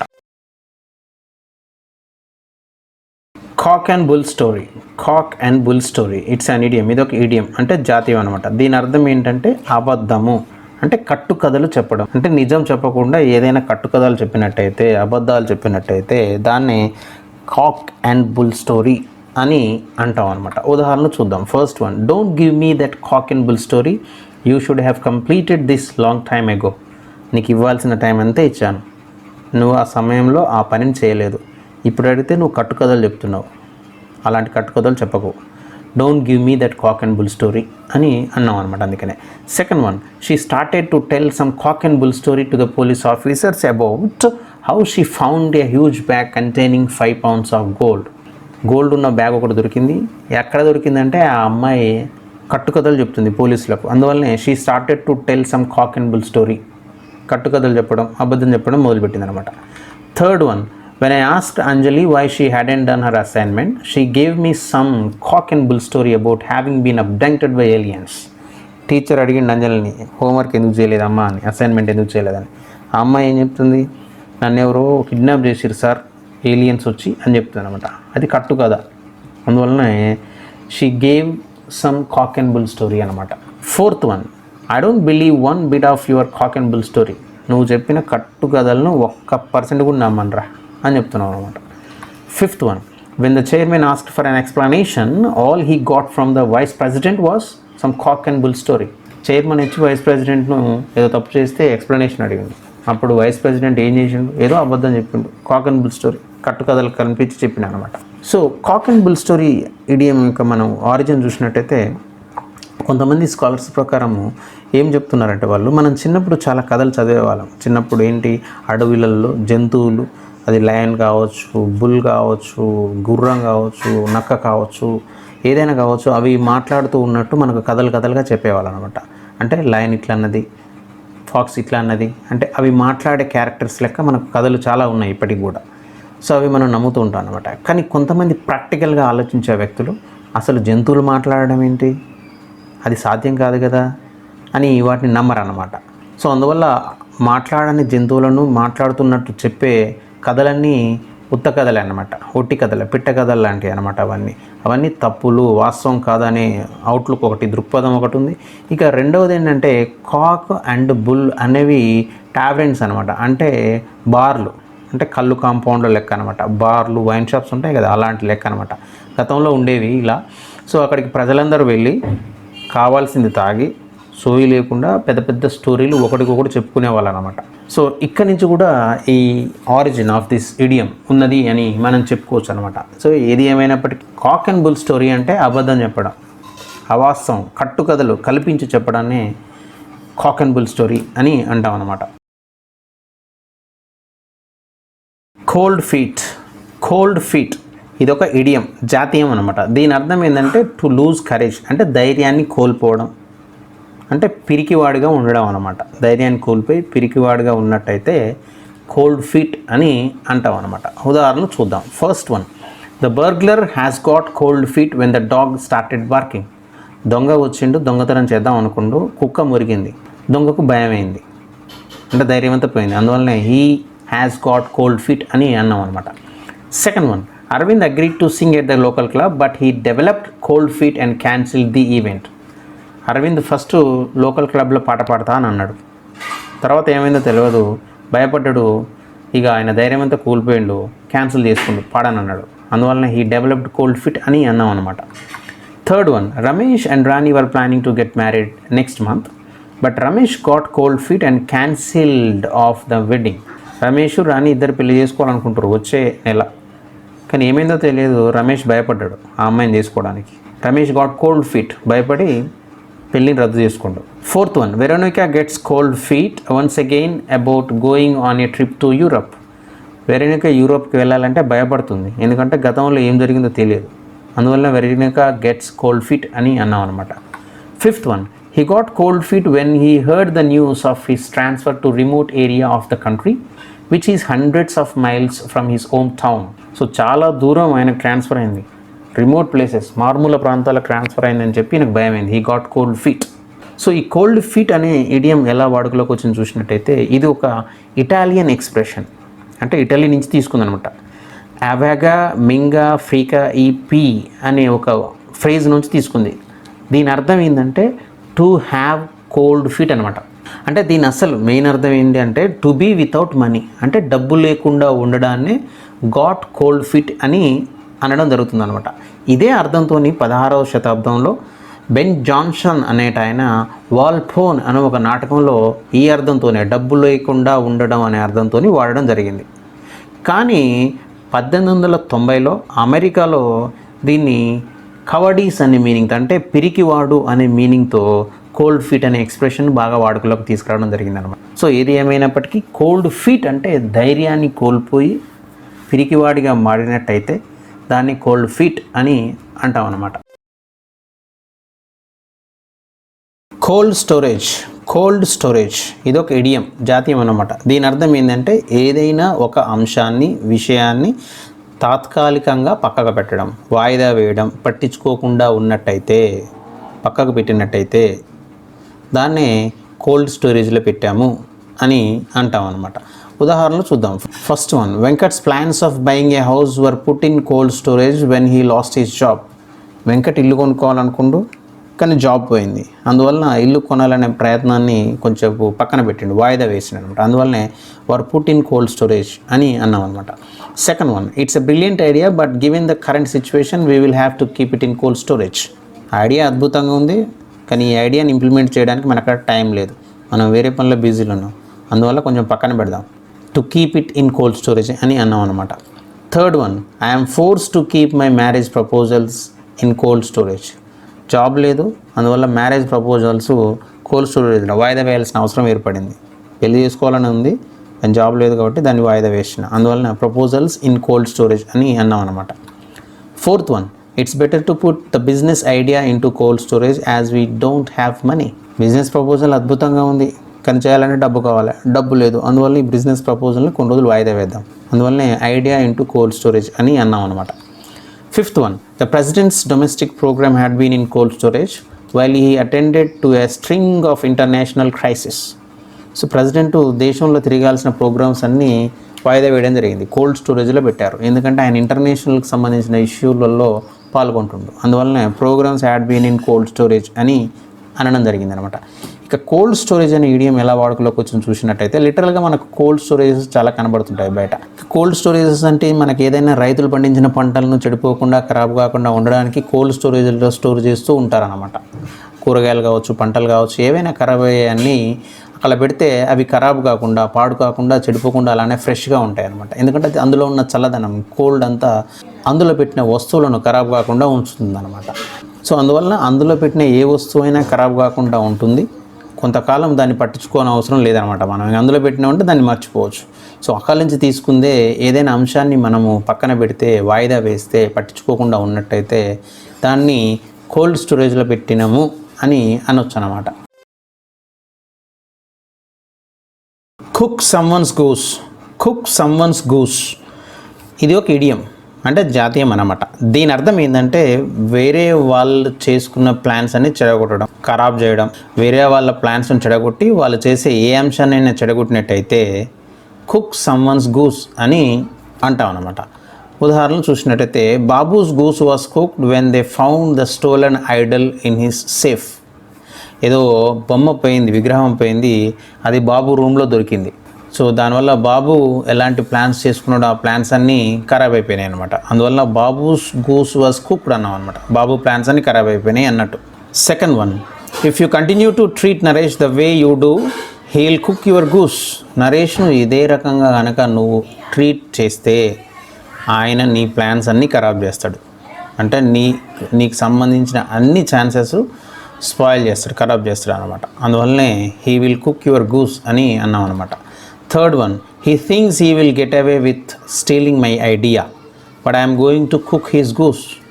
అతను ఏమనుకుంటుంటే నా ఐడియాని తీసుకొని ఇక్కడి నుంచి వెళ్ళాలనుకుంటుండు, కానీ ఆయనకు తెలియదు నా ఐడియాని తీసుకపోతే నేను ఆయన ఛాన్సెస్ అన్నీ ఖరాబ్ చేస్తాను. నా గురించి ఆయనకు సరిగ్గా తెలియదు అనమాట. So I'm going to cook his goose అంటే నేను అతన్ని నాశనం చేస్తా, అతనికి సంబంధించిన అన్ని అవకాశాలను నేను కొల్లగొట్టేస్తా అని అంటున్నాం అనమాట. Fourth one, news of my involvement in this scandal will cook my goose for sure. నేను ఈ స్కాండల్లో ఉన్నా అనే న్యూస్ ఏదైతే ఉందో అది నా జీవితాన్ని నాశనం చేస్తుంది, అంటే నాకున్న అవకాశాలన్నీ నాశనం చేస్తుంది. అందువల్ల scandal will cook my goose for sure అని అన్నాం అనమాట. Fifth one, electricity development in Asia it is clearly coal that is going to cook our goose in the long run. So మనకు ఎలక్ట్రిసిటీ అనేది బొగ్గు నుంచి ఉత్పత్తి చేస్తుర్రు, కానీ బొగ్గు అనేది న్యాచురల్ రిసోర్సెస్, కొన్ని రోజుల తర్వాత అయిపోతుంది. సో అందువల్ల ఎప్పుడైతే బొగ్గు అయిపోతుందో అప్పుడు మన ప్లాన్స్ అన్నీ ఖరాబ్ అయిపోతాయి, మనం నాశనం అయిపోతాం అనమాట. అందువల్ల వేరే అవకాశాలు మనం వెతుక్కోవాలి ఎలక్ట్రిసిటీని ఉత్పత్తి చేయడానికి. అందుకనే coal that is going to cook our goose అని అనడం జరిగింది అనమాట. ఇక కుక్ సమ్వన్స్ గూస్ అనే ఇడియం ఎలా వాడుకలోకి వచ్చిందో చూసినట్టయితే, ఎరిక్ అనే కింగ్ స్వీడన్ను కొన్ని సంవత్సరాలు పరిపాలించిండు అనమాట. ఈయన ఒక పిచ్చి రాజు, అంటే మ్యాడ్ కింగ్ అనమాట. సో ఒకసారి ఇతను సైన్యంతో ఒక పట్టణంపై దండెత్తుతాడు అనమాట, దాన్ని ఆక్రమించుకోవాలనుకుంటాడు. సో ఆ పట్టణంలో ఉన్న ప్రజలు ఏం చేస్తారంటే ఒక గూస్, ఒక బాతుని తీసుకొని దాన్ని వేలాడదీస్తారు అనమాట. వేలాడదీసి దీన్ని షూట్ చేయండి అని వాళ్ళకి సవాలు విసురుతాడు. దీంతో రాజుకు పిచ్చెక్కిపోద్ది, ఇంకా కోపం వచ్చి పట్టణాన్ని మొత్తం తగలబెడతాడు. తగలబెట్టడమే కాకుండా ఆ బాతును చంపి దాన్ని మంచిగా కాల్చుకొని తినేస్తాడు అనమాట. సో ఇక్కడి నుంచి, ఈ కథ నుంచే కుక్ సమ్వన్స్ గూస్ అంటే వేరే వాళ్ళ ప్లాన్స్ అన్నీ కానీ చెడగొట్టినట్టయితే, ఖరాబ్ చేసినట్టయితే మనం నిజంగా కుక్ అదర్స్ గూస్ అని చెప్పొచ్చు అనమాట. Cost an arm and a leg. Cost an arm and a leg. మరో విధంగా pay an arm and a leg, ఇంకొక రకంగా పే త్రూ వన్స్ నోస్. ఇవన్నీ కూడా ఒకే రకమైన అర్థాన్ని ఇస్తాయి అనమాట. ఇది ఒక ఇడియం, జాతీయం అనమాట. దీని అర్థం ఏంటంటే చాలా డబ్బు దేనికోసమైనా మనం ఖర్చు పెట్టినట్టయితే దాన్నే cost and arm and a leg అని అంటాం అనమాట. అంటే చాలా ఎక్స్పెన్సివ్, చాలా ధర గలది, చాలా ఎక్కువ ధర కలదాన్నే మనం cost and arm and a leg అని అంటాం అనమాట. ఇక ఉదాహరణలు చూసినట్టయితే the tickets for one day match cost Manoj and arm and a leg. One day match tickets చాలా ధర ఎక్కువ ఉంది, కాస్ట్ ఎక్కువ ఉంది అనమాట. అందువల్ల మనోజు అవి కొన్నాడు. అందువల్లనే cost Manoj and arm and a leg అని అన్నాం అనమాట. చాలా ఖర్చు పెట్టి మనోజ్ ఆ టికెట్లు కొన్నాడు అని అర్థం అనమాట. Second one, I'm not going to pay an arm and a leg for a piece of junk like that. ఆ జంక్ ఫుడ్ కోసం నేను ఎక్కువ డబ్బులు ఖర్చు పెట్టను. I'm not going to pay an arm and a leg, ఎక్కువ డబ్బులు ఖర్చు పెట్టను అని చెప్తున్నాం అనమాట. Third one, I would have love to go with my friends on vacation but it would have cost me an arm and a leg. ఫ్రెండ్స్తో కలిసి టూర్కి వెళ్ళాలని నాకు కూడా ఉంది, కానీ దానికి చాలా డబ్బులు ఖర్చు అవుతాయి. It would have cost me an arm and leg, చాలా ఖర్చు ఎక్కువ అని చెప్తున్నాం అనమాట. Fourth one, I'd like to have a new farm house but it may cost me an arm and a leg. Farm house కావాలని నాకు కూడా ఉంది, కానీ అది కట్టించుకోవడానికి చాలా డబ్బులు అవుతాయి. It may cost me an arm and a leg అని అన్నాం అనమాట. Fifth one, the electric scooter is the best thing to go anywhere without cost an arm and a leg. ఎక్కడికైనా వెళ్ళాలంటే ఎలక్ట్రిక్ స్కూటర్ వల్ల చాలా తక్కువ ఖర్చు వస్తుంది మనకు, ఎలక్ట్రిక్ స్కూటర్ వాడితే. అందువల్లనే without cost and arm and a leg, ఎక్కువ ఖర్చు లేకుండా అన్నట్టు అనమాట. Without cost and arm and a leg. So ఇక మనం cost and arm and a leg idiom యొక్క ఆరిజిన్ ఎలా మనుగడలోకి వచ్చింది చూసినట్టయితే, హ్యూమన్ బాడీలో, మన శరీరంలో మనకు చేతులు, కాళ్ళు చాలా ప్రధానం. ఇవి లేకుంటే మనము చాలా పనులు, దాదాపు 90% ఆఫ్ ద పనులు మనము చేయలేమన్నమాట. అందువల్ల ఆర్మ్ చెయ్యి, లెగ్ కాలు, ఇది లేకుంటే జీవితమే లేదన్నట్టు. అవి చాలా ఎక్స్పెన్సివ్, ఎంత ఖర్చు పెట్టినా అవి మనకు రావు. సో ఎవరైతే pay an arm and a leg అని అన్నామంటే ఏదైనా ఒక వస్తువు కోసమో దేనికోసమన్నా ఎక్కువ డబ్బులు బాగా ఎక్సెసివ్గా ఖర్చు పెట్టినట్టయితే వాళ్ళే cost an arm and a leg, లేకపోతే pay an arm and a leg, లేకపోతే పే త్రూ వన్స్ నోస్ అని కూడా అనొచ్చు అన్నమాట. Cross the bridge when you come to it. Cross the bridge when you come to it ఇదొక idiom, జాతీయం అన్నమాట. దీని అర్థం ఏంటంటే ఏదైనా ఒక విషయం గురించి అనవసరంగా టెన్షన్ పడకుండా ఆ సమస్య వచ్చినప్పుడు దాన్ని పరిష్కరించడం. అంటే ముందే హడావుడిగా టెన్షన్ పడకుండా ఉంటే దాన్ని cross the bridge when you come to it అని అంటాం అనమాట. ఉదాహరణలు చూసినట్టయితే what if we run out of funding, we will cross the bridge when we come to it. డబ్బులు అయిపోతే ఏం చేద్దాం, ఇప్పుడు టెన్షన్ ఎందుకు, అయిపోయినప్పుడు చూద్దాంలే అంటే we will cross the bridge when we come to it అన్నమాట. Second one, Mahesh seemed unconcerned, he said he would cross the bridge when he came to it. చూస్తే మహేష్ అంతా పట్టించుకోకుండా ఉంటున్నా అనమాట, ఏ విషయాన్ని కూడా పట్టించుకోడు. అతను అడిగితే సమస్య వచ్చినప్పుడు చూద్దాంలే అని అంటున్నాను అనమాట. అందువల్లనే he would cross the bridge when he came to it అని అన్నాం అనమాట. Third one, the weather station says it may rain over the weekend but we will cross the bridge when we come to it. Weather report ఏమొచ్చింది, ఈ వారం చివరిలో వర్షం వస్తుందని చెప్పింది. సో మన వాళ్ళు ఏమంటారు, వర్షం వచ్చినప్పుడు చూద్దాంలే, వర్షం వచ్చినప్పుడు అప్పుడు ఏం చేయాలో అది చేద్దాం, అందువల్లనే we will cross the bridge when we come to it అని అన్నాం అనమాట. Fourth one, I don't know how we will pay the bills if you quit your job but we will cross the bridge when we come to it. ఒకవేళ నువ్వు ఈ job బంద్ చేస్తే మనం వివిధ రకాలైన బిల్స్ ఎలా పే చేస్తాం, మనం ఎలా బ్రతుకుతాము, నేను జాబ్ బంద్ చేసినప్పుడు ఆలోచిద్దాం ఈ విషయం, ఇప్పుడు నేను బంద్ చేయలేదు కదా, అందువల్లనే we will cross the bridge when we come to it అని అన్నాం అనమాట.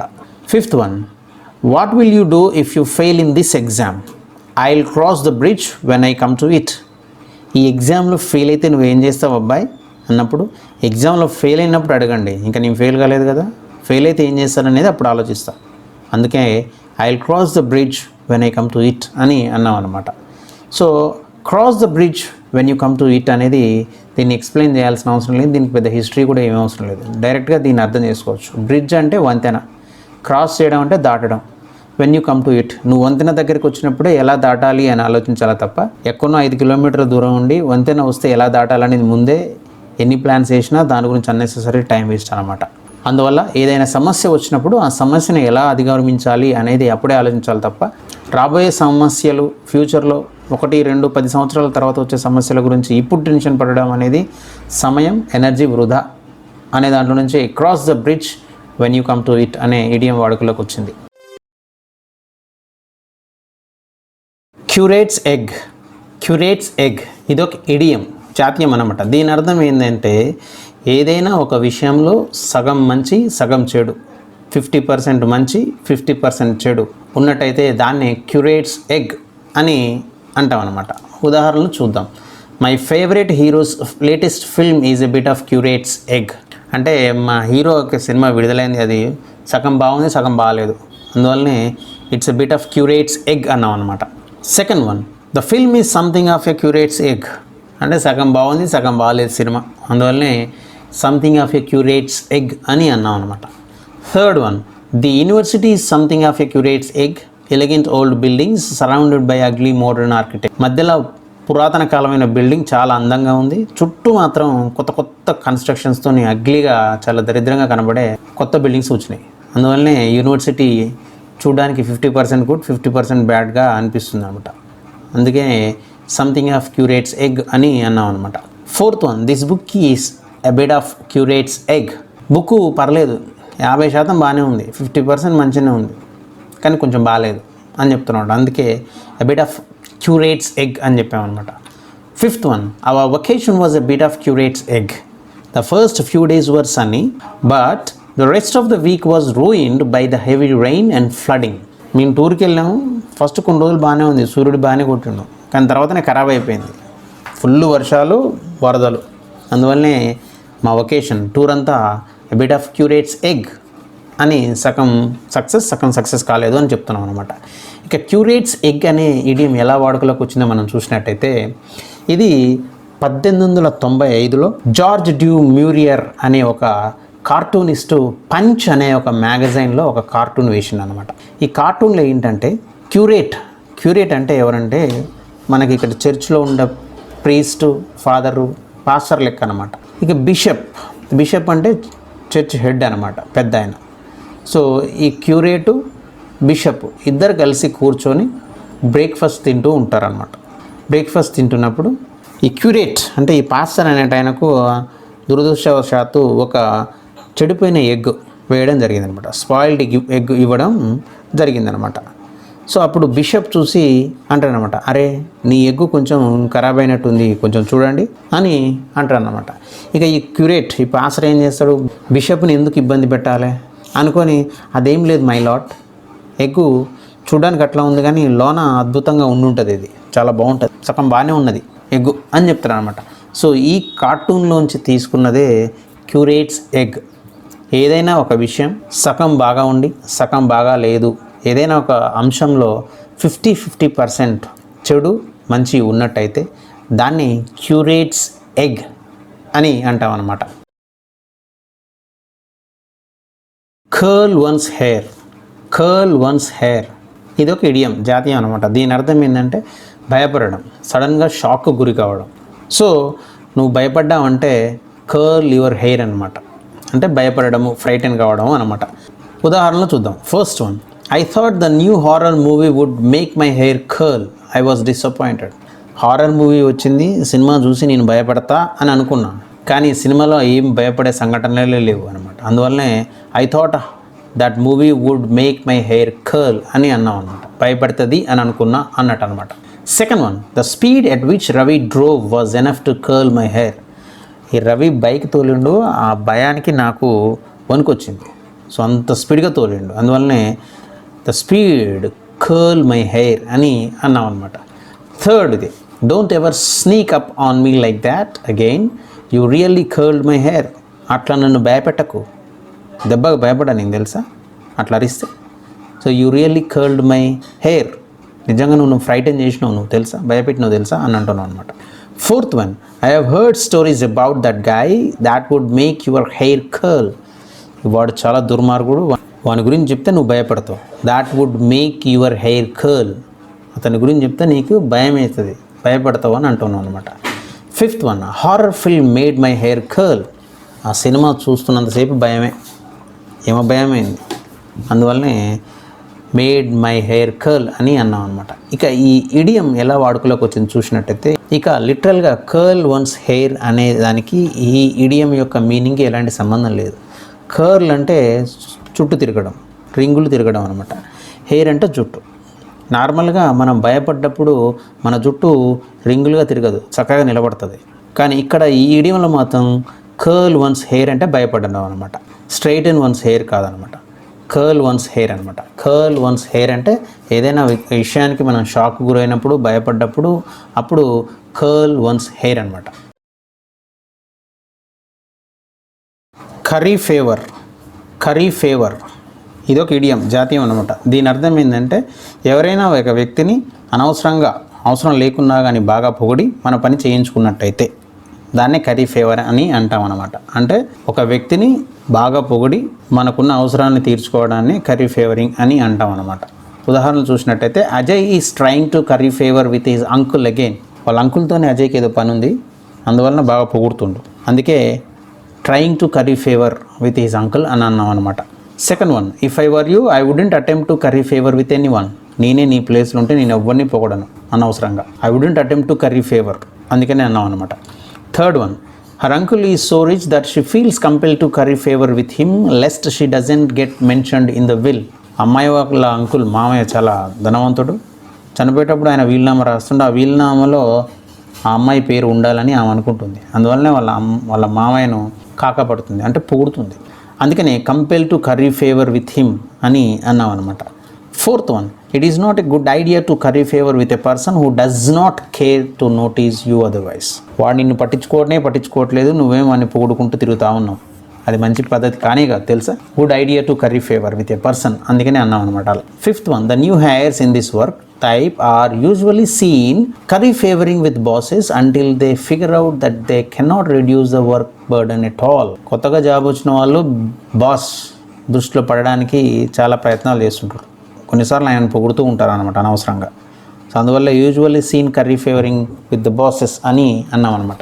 ఇక కర్రీ ఫేవర్ అనే ఈడియం ఎలా వాడుకలోకి వచ్చి చూసినట్టయితే ఇందులో కర్రీ అంటే మనం తినే కర్రీ కానే కాదు, కూర కాదు అనేది మొదటిగా గుర్తుపెట్టుకోవాలి. మరి కర్రీ అంటే ఏంటి?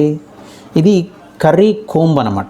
అంటే ఇవి హార్సెస్, గుర్రాలను టేమ్ చేయడానికి వాడతాం అనమాట. అంటే గుర్రాన్ని ఇట్లా దువ్వుతూ ఉంటారనమాట, దాన్ని టేమ్ చేసుకోవడానికి, మచ్చిక చేసుకోవడానికి. దాన్నే టు రబ్ ద హార్స్, దాన్ని ఇట్లా రుద్దడానికి ఆ కర్రీ కోమ్స్ వాడుతూ ఉంటాం అనమాట. అలా రుద్దినప్పుడు వాటికి సమ్మగా ఉండి ఆ రుద్దే వ్యక్తిని అవి ఇష్టపడుతూ ఉంటాయి అనమాట. ఇక ఫేవర్ అనేది మనకు తెలిసిన ఫేవర్ వర్డ్ కాదు, అది ఫేవర్లోంచి తీసుకుంది కానే కాదనమాట. ఇది ఒక ఫ్రెంచ్ వర్డ్ ఫేవల్ ఆర్ ఫౌవల్ అనే ఒక వర్డ్లో నుంచి తీసుకోవడం జరిగిందనమాట. ఇక దీని అర్థం ఏంటంటే ఒక జంతువు అనమాట, సెంచువర్ అనమాట, ఒక జంతువు. ఇది 14వ శతాబ్దంలో ఒక నావెల్లో రాయబడిన ఒక జంతువు అనమాట. ఈ ఫేవల్ ఎలా ఉంటుందంటే సగం గుర్రం సగం మనిషి రూపంలో ఉంటుంది అనమాట. ఇది ఒక ఫ్రెంచ్ నావెల్. ఈ ఫ్రెంచ్ నావెల్లో ఇక ఈ ఫేవల్ సగం మనిషి సగం గుర్రంగా ఉన్న ఈ యానిమల్ దేనికి చిహ్నం అంటే చెడుకు చిహ్నం అనమాట. అంటే దీని కోపం వస్తే ఎవరికైనా చెడు చేస్తుంది అనమాట. ఇక ఈ నావెల్లో ఉన్న క్యారెక్టర్లన్నీ ఈ ఫేవల్ ఎక్కడ తమకు చెడు చేస్తుందో అని ఆ ఫేవల్ను బాగా పొగుడుతూ ఉండేవాళ్ళు అనమాట. అవసరమైతే దాన్ని ఇట్లా దువ్వుతూ ఉండేవాళ్ళు అనమాట, కోంబు చేసినట్టు చేసేవాళ్ళు అనమాట. సో ఈ ఫేవల్ అనే వర్డ్లో నుంచి తీసుకున్నదే ఫేవర్ అనమాట. సో ఫేవల్ అనేది ఫేవర్కు వినడానికి దగ్గర సంబంధం ఉంది కాబట్టి నేటివ్ ఇంగ్లీష్ స్పీకర్ ఏం చేశారంటే ఫేవర్గా మార్చారనమాట. ఇక కాలక్రమేణా ఇది కర్రీ ఫేవర్ అయిపోయింది అనమాట. సో ఇక కర్రీ ఫేవర్ అంటే ఎవరైనా ఒక వ్యక్తిని అనవసరంగా అవసరం లేకున్నా కానీ పొగిడి అతని నుంచి మనం సహాయం పొందినట్టయితే, మన అవసరం కోసం అతన్ని పొగిడినట్టయితే మనం నిజంగా కర్రీ ఫేవరింగ్ చేస్తున్నట్టే. Cut and dried, cut and dried ఇదొక ఇడియం, జాతీయం అన్నమాట. దీని అర్థం ఏంటంటే ఏదైనా ఒక నిర్ణయం తీసుకోవడం అంటే ఫైనల్ డెసిషన్ అనేది తీసుకోవడం, దాన్నిగా మార్చలేము అనమాట. అది ఫైనల్. ఇంకొక రకంగా అన్ఇంట్రెస్టింగ్ అంటే ఇష్టం లేనిది అనే దాన్ని కూడా కట్ అండ్ డ్రైడ్ అనే మీనింగ్తో మనం వాడచ్చు అనమాట. ఉదాహరణలు చూసినట్టయితే Shivani's plans are cut and dried, you cannot make any changes now. Shivani already నిర్ణయం తీసుకుంది, ఇక ఆ నిర్ణయంలో ఎలాంటి మార్పు లేదు.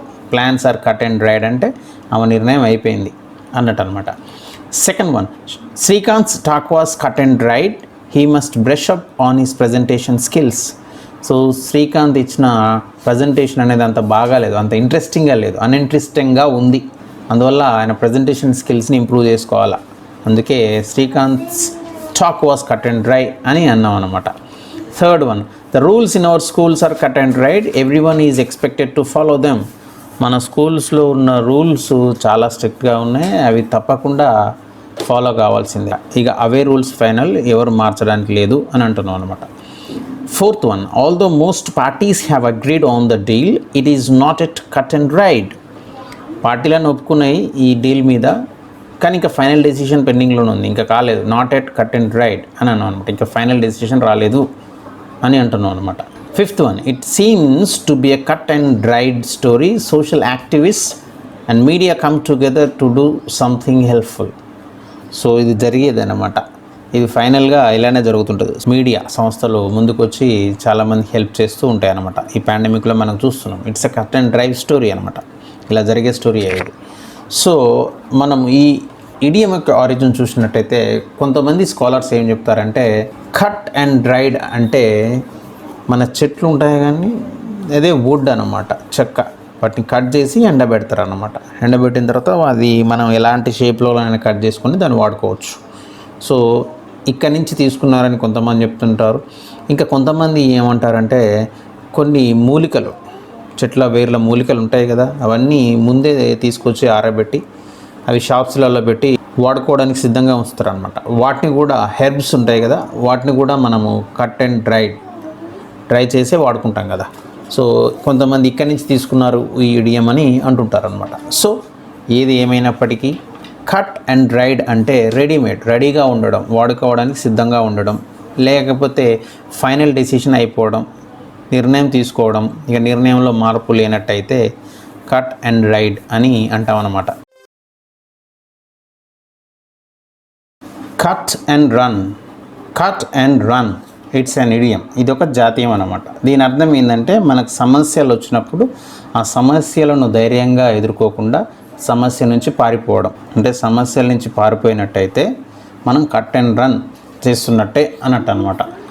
ఉదాహరణలు, first one, when the pressure began to mount many in the management decided to cut and run. మేనేజ్మెంట్లో చాలా సమస్యలు ఎక్కువైనప్పుడు చాలామంది తమ పెట్టిన పెట్టుబడి తీసుకొని వెనక్కి వెళ్ళిపోవాలని చూస్తుంటారు. లేదా మేనేజ్మెంట్ ఎక్కువ ప్రెషర్ పెట్టినప్పుడు ఎంప్లాయీస్ ఆ ప్రెషర్ తట్టుకోలేక జాబ్స్ బంద్ చేసి పోతుంటారు అనమాట. అందువల్లనే decided to cut and run అని అన్నాం అనమాట. Second one, Raju's cowardly decision to cut and run was criticised by everyone. పిరికితనంతో రాజు తనకు ప్రాబ్లం రాగానే పారిపోయాడు. అలా పారిపోయినప్పుడు అందరూ అతన్ని విమర్శించారు. అందువల్లనే decision to cut and run was criticised అని అన్నాం అనమాట. Third one, you can't just cut and run when your friends are in trouble. స్నేహితులు ట్రబుల్లో ఉన్నప్పుడు, సమస్యల్లో ఉన్నప్పుడు మనము దూరంగా వెళ్ళిపోతే మనం ఫ్రెండ్స్ కాదు కదా. అందువల్లనే can't just cut and run అని అన్నాం అనమాట, వెళ్ళిపోవద్దు. Fourth one, the robbers try to cut and run when they heard the approaching sirens. దొంగతనానికి వచ్చి అంతలోకి పోలీస్ సైరన్ వినిపించింది వాళ్ళకు. వాళ్ళు ఏం చేస్తారు, దాని అంతా వదిలేసి వెళ్ళిపోయారు అనమాట. సో కట్ అండ్ రన్ అని అన్నాం అనమాట. అందుకనే fifth one, when she got pregnant he cut and run. So అమ్మాయి గర్భం దాల్చింది, దానికి కారణమైన వాడు ఎటో వెళ్ళిపోయాడు అనమాట. So he cut and run, ఆ రెస్పాన్సిబిలిటీ తీసుకోకుండా వెళ్ళిపోయాడు. సో ఇక కట్ అండ్ రన్ అనేది ఎలా వాడుకలోకి వచ్చింది చూసినట్టయితే, ఈ ఇడియము ఇది వరల్డ్ ఆఫ్ సెయిలింగ్, అంటే సముద్రం మీద ప్రయాణం చేస్తుంటాం కానీ దాంట్లో నుంచి ఇది వాడుకలోకి తీసుకోబడింది అనమాట. సో మన పడవలను ఒక దగ్గర లంగర్ వేస్తారు, అంటే కట్టేస్తారు కదా, ఒక యాంకర్ కట్టేస్తారు అనమాట. సో సడన్గా ఎవరైనా దొంగలు కానీ దోపిడీదారులు కానీ అటాక్ చేసినప్పుడు ఈ లంగర్ని పైకి లేపకుండా రోప్ కట్టేసిన తాడును కట్ చేసుకొని వాళ్ళు వెళ్ళిపోతారు అనమాట. సో వాళ్ళ నుంచి, దొంగల నుంచి తప్పించుకోవడానికి ఆ సెయిలర్స్ అలా టైం తీసుకోకుండా ఫాస్ట్గా ఆ తాడును కట్ చేసుకొని ఆ బోట్ని తీసుకొని వెళ్ళిపోయేవాళ్ళు అనమాట. ఆ గాలి అనుకూలంగా రావాలంటే చాలా టైం పట్టేది, అంతలోకి దొంగలు అటాక్ చేసేవాళ్ళు అనమాట. సో అందువల్ల కట్టేసిన తాడును సడన్గా కట్ చేసుకొని వెళ్ళిపోయాలన్నమాట. సో అక్కడి నుంచి తీసుకుందే కట్ అండ్ రన్ అనే ఇడియం అనమాట. దీని అర్థం ఏంటంటే ఎవరైనా బాధ్యత తీసుకోకుండా వదిలేసి వెళ్ళిపోతే దాన్ని కట్ అండ్ రన్ అని అంటాం అనమాట.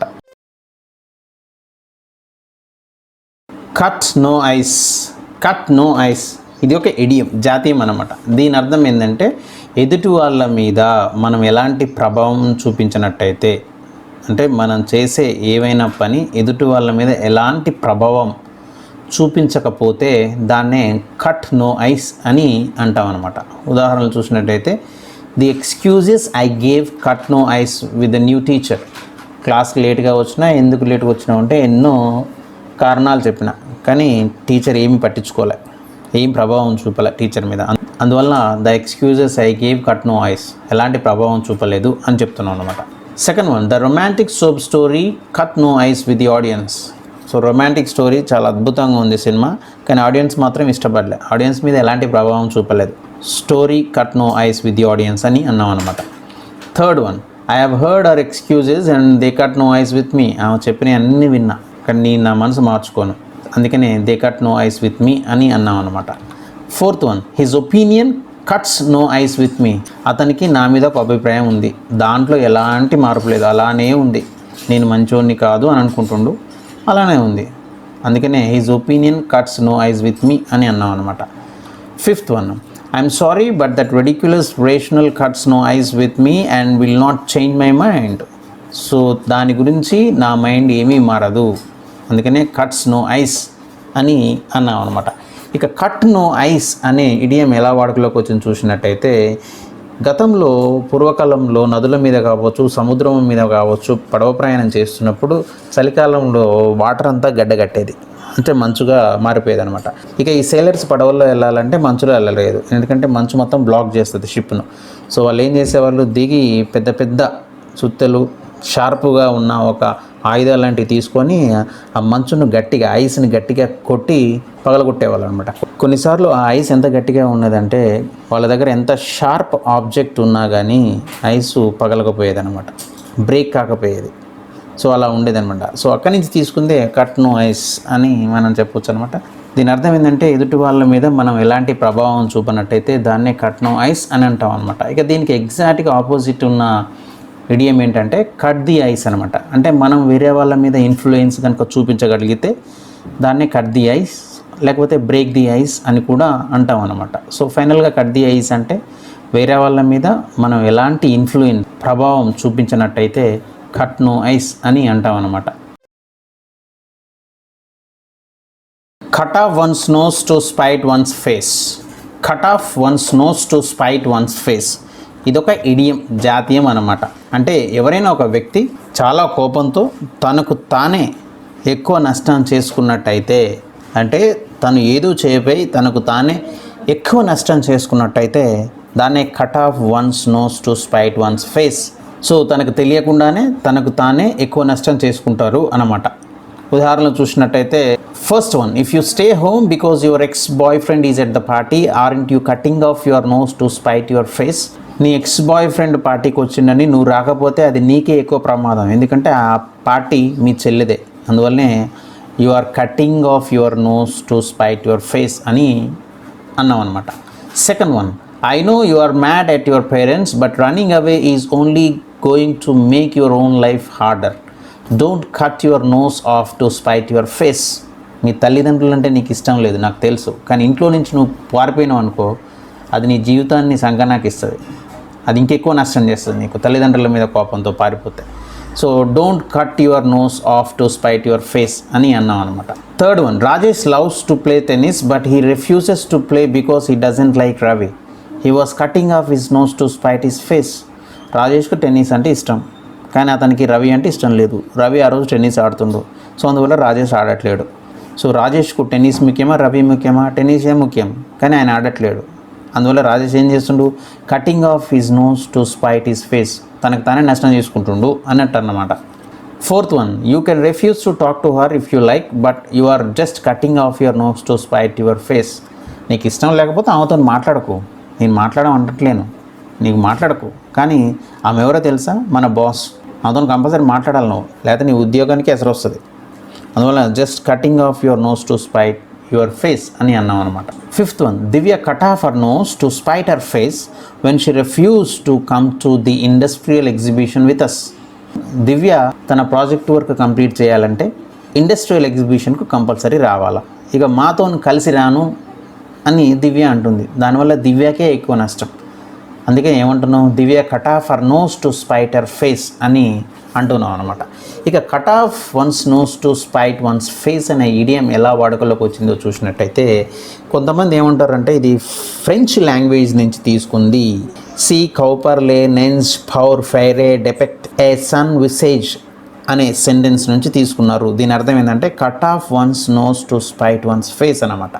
సో ఈ ఫ్రెంచ్ లాంగ్వేజ్ని తీసుకుందని కొంతమంది అంటుంటారు. ఇక మనం సాధారణంగా ఈ ఎక్స్ప్రెషన్ చూసినట్టయితే, సో మనం వేరే వాళ్ళతో కనుక గొడవ పెట్టుకొని మళ్ళీ వాళ్ళతో మంచి టర్మ్స్, మంచిగా ఉండాలన్నా, లేకపోతే వేరే వాళ్ళని మనం బాధ పెట్టాలన్నా, మన ముక్కును మనం కోసుకున్నాం అనుకోండి, అది వేరే వాళ్ళకి ఏమైనా ప్రాబ్లం ఉంటుందా? అది వేరే వాళ్ళ మీద ఏమైనా ఇంపాక్ట్ చూపిస్తుందా? దానివల్ల గొడవ సద్దుమణుగుతుందా? ఆ రెండూ కావు. అందువల్ల మనం ముక్కును కట్ చేసుకున్నా, ఏది కట్ చేసుకున్నా మనకే నష్టం తప్ప వేరే వాళ్ళకి ఏమి నష్టం లేదు అనే దాంట్లో నుంచే మనకే గనక మనమే ఎక్కువ నష్టం చేసుకున్నట్టయితే మనమే దాన్నే cut off one's nose to spite one's face అని అంటాం అన్నమాట. Cut your eye teeth on something. Cut your eye teeth on something ఇది ఒక ఇడియం, జాతీయం అన్నమాట. దీని అర్థం ఏంటంటే ఎవరికైనా ఏదైనా ఒక రంగంలో సంపూర్ణమైన ఎక్స్పీరియన్స్, అనుభవం ఉన్నట్టయితే, అంటే అత్యంత అనుభవం ఏదైనా ఒక రంగంలో ఉన్నట్టయితే వాళ్ళని మనము they cut their eye teeth on a particular area అని అంటాం అన్నమాట. అంటే ఆ ఏరియాలో వాళ్ళకు పూర్తి అవగాహన, ఎక్స్పీరియన్స్, అనుభవం ఉంది అన్నట్టు అనమాట. ఎగ్జాంపుల్స్ చూద్దాం. First one, does Ajay know anything about cars? He cuts is eye teeth on them. కార్ల గురించి అజయ్కి ఏమైనా తెలుసా అని ఒకరంటే వేరే వాళ్ళు ఏమంటారంటే వాడికి కార్ల గురించి క్షుణ్ణంగా తెలుసు, అందుకనే he cuts is eye teeth on them అని అన్నాం అనమాట. Second one, it is so boring in this town, I'd give my eye teeth for a little excitement. ఈ ఊర్లో నాకు బోర్ కొడుతుంది, కొంచెం నాకు కొత్త ఎక్స్పీరియన్స్, కొత్త అనుభవం కావాలి, అందువలన I would give my eye teeth for a little excitement, కొత్త అనుభూతి కోసం నేను పాకులాడుతున్నా అన్నట్టు అనమాట. Third one, if you want to know something about computers ask Madhav, he cuts his eye teeth on them. So నీకేమైనా కంప్యూటర్స్ గురించి డౌట్స్ ఉంటే మాధవ్ని అడుగు, ఆయనకు అందులో ఫుల్ ఎక్స్పీరియన్స్ ఉంది, చాలా ఎక్స్పీరియన్స్ ఉంది, అందుకనే he cuts his eye teeth on them అని అన్నాం అనమాట. Fourth one, she had cut her eye teeth at local radio stations but made her name on a reality show. ఆమె రేడియో స్టేషన్లో చాలా సంవత్సరాలుగా పనిచేస్తుంది, ఆమెకు చాలా ఎక్స్పీరియన్స్ ఉంది, పేరు మాత్రం రాలే, ఒక్క రియాలిటీ షో చేసింది, ఆమె పేరు వచ్చింది, అందుకనే she had cut her eye teeth at local radio stations అని అన్నాం అనమాట. అంటే లోకల్ రేడియో స్టేషన్స్లో ఆమెకు చాలా పేరు ఉంది అన్నట్టు అనమాట. Fifth one, Johnny may be young but he cut his eye teeth on academic writing, so his perspective and expertise will be invaluable to us. Johnny చూడడానికి చిన్నోడే, కానీ అకాడమిక్ రైటింగ్లో అతనికి ఉన్నంత ఎక్స్పీరియన్స్ మనకు లేదు, మనం అతనితో కంపీట్ చేయలేము, అందుకనే he cuts is eye teeth on academic writing అని అన్నాం అనమాట. ఇక ఈ ఈడియం ఎలా వాడుకలోకి వచ్చిందంటే, మనకు పై దవడకున్న పన్నును మనము ఐ టూత్ అని అంటాం అనమాట. ఇవి పై దవడ, అటు దవడకు ఇటు దవడకు రెండు వైపులా ఉంటాయన్నమాట. ఈ పండ్లను ఎందుకు ఉపయోగిస్తామంటే, మనం ఏదైనా గట్టి పదార్థాన్ని కొరకడానికి, చీల్చడానికి మనం ఈ రెండు పండ్లను ఉపయోగిస్తాం అనమాట. అటు పై దవడకు, అటు దవడకు ఒకటి, ఇటు దవడకు ఒకటి, రెండు కొంచెం పెద్దగా షార్ప్గా ఉంటాయి అన్నమాట. వీటినే ఐ టూత్ అంటాం. సో వీటిని క్యానీస్ అని కూడా అంటాం అనమాట. సో ఇవి మనము దేనైనా పట్టి పీల్చి చీల్చడానికి, కొరకడానికి ఉపయోగిస్తూ ఉంటాం అనమాట. ఇవి కరెక్ట్గా మనకు కన్ను కింద ఉంటాయి అన్నమాట. ఈ పండ్లు కన్నుకు ఎగ్జాక్ట్గా కింద దవడకు ఆనుకొని ఉంటాయి అన్నమాట. సో వీటిని మనం వాటి కోసం తినడానికి ఉపయోగిస్తూ ఉంటాం అనమాట. సో ఇక్కడి నుంచి తీసుకున్నదే cut your eye teeth on something. అంటే ఎవరికైనా ఒక రంగంలో పూర్తి అవగాహన, అనుభవం ఉన్నట్టయితే వాళ్ళు నిజంగా cut their eye teeth on that particular field అని మనం చెప్పొచ్చు అన్నమాట.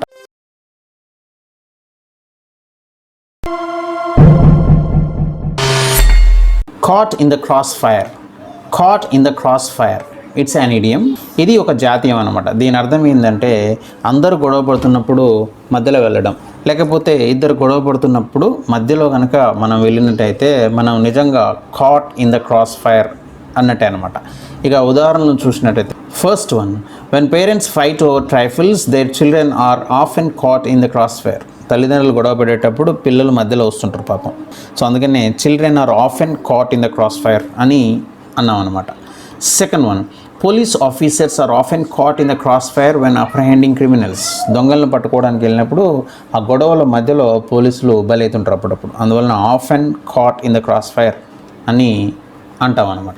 Third one, I was caught in the crossfire of their argument over the budget but I refuse to make sides and told them to work it out on their own. So budget గురించి చర్చిస్తూ అటు side ఇటు side వాళ్ళు బాగా అరుచుకుంటారు, నేను మాత్రం అటు ఇటు ఎటు సపోర్ట్ చేయకుండా మీరు ముందు ప్రశాంతంగా మాట్లాడుకొని ఏదో ఒకటి తేల్చండి అని నేను వెళ్ళొచ్చిన, అందువల్లనే I was caught in the crossfire అని అన్నాం అనమాట. Fourth one, my mother and father were having an argument and unfortunately my sister got cot in the cross fire. అమ్మ నాన్న గొడవ పడుతున్నప్పుడు మా చెల్లె చిన్నది ఏమీ తెలియదు, మధ్యలో ఇరుక్కపోయింది పాపం. సో అందువలన my sister got cot in the crossfire అని అన్నాం అనమాట. Fifth one, when my sister and her friend have an argument they try to draw me in to it but I always make sure that I don't get caught in the cross fire. ఆ చెల్లెకు ఆ ఫ్రెండ్కు గొడవ అవుతుంది, మధ్యలో నన్ను ఇరికించాలని చూసారు, నేను తెలుగులోనే కదా, అందువల్ల నేను మధ్యలో పోలేదు, అందుకనే I don't get caught in the crossfire అని అన్నాం అనమాట. ఇక cot in the cross fire అనేది ఈజీగా సెల్ఫ్ ఎక్స్ప్లెనేటరీ, మనం దీన్ని చూస్తేనే అర్థమవుతుంది. ఎవరైనా ఇద్దరు వ్యక్తులు గన్స్తోని కాల్చుకునేటప్పుడు తెలుగులోడు ఎవడు మధ్యలోకి పోడు. సో అలా పోయినట్టయితే నిజంగా caught in the crossfire అన్నట్టే. సో గొడవలో కనుక మన మధ్యలో ఉన్నట్టయితే దెబ్బలు మనకే ఎక్కువ పడతాయి. సో అందువల్ల caught in the crossfire అంటే getting caught in the middle of the fight, గొడవ మధ్యలో ఉండడం అన్నట్టు అనమాట.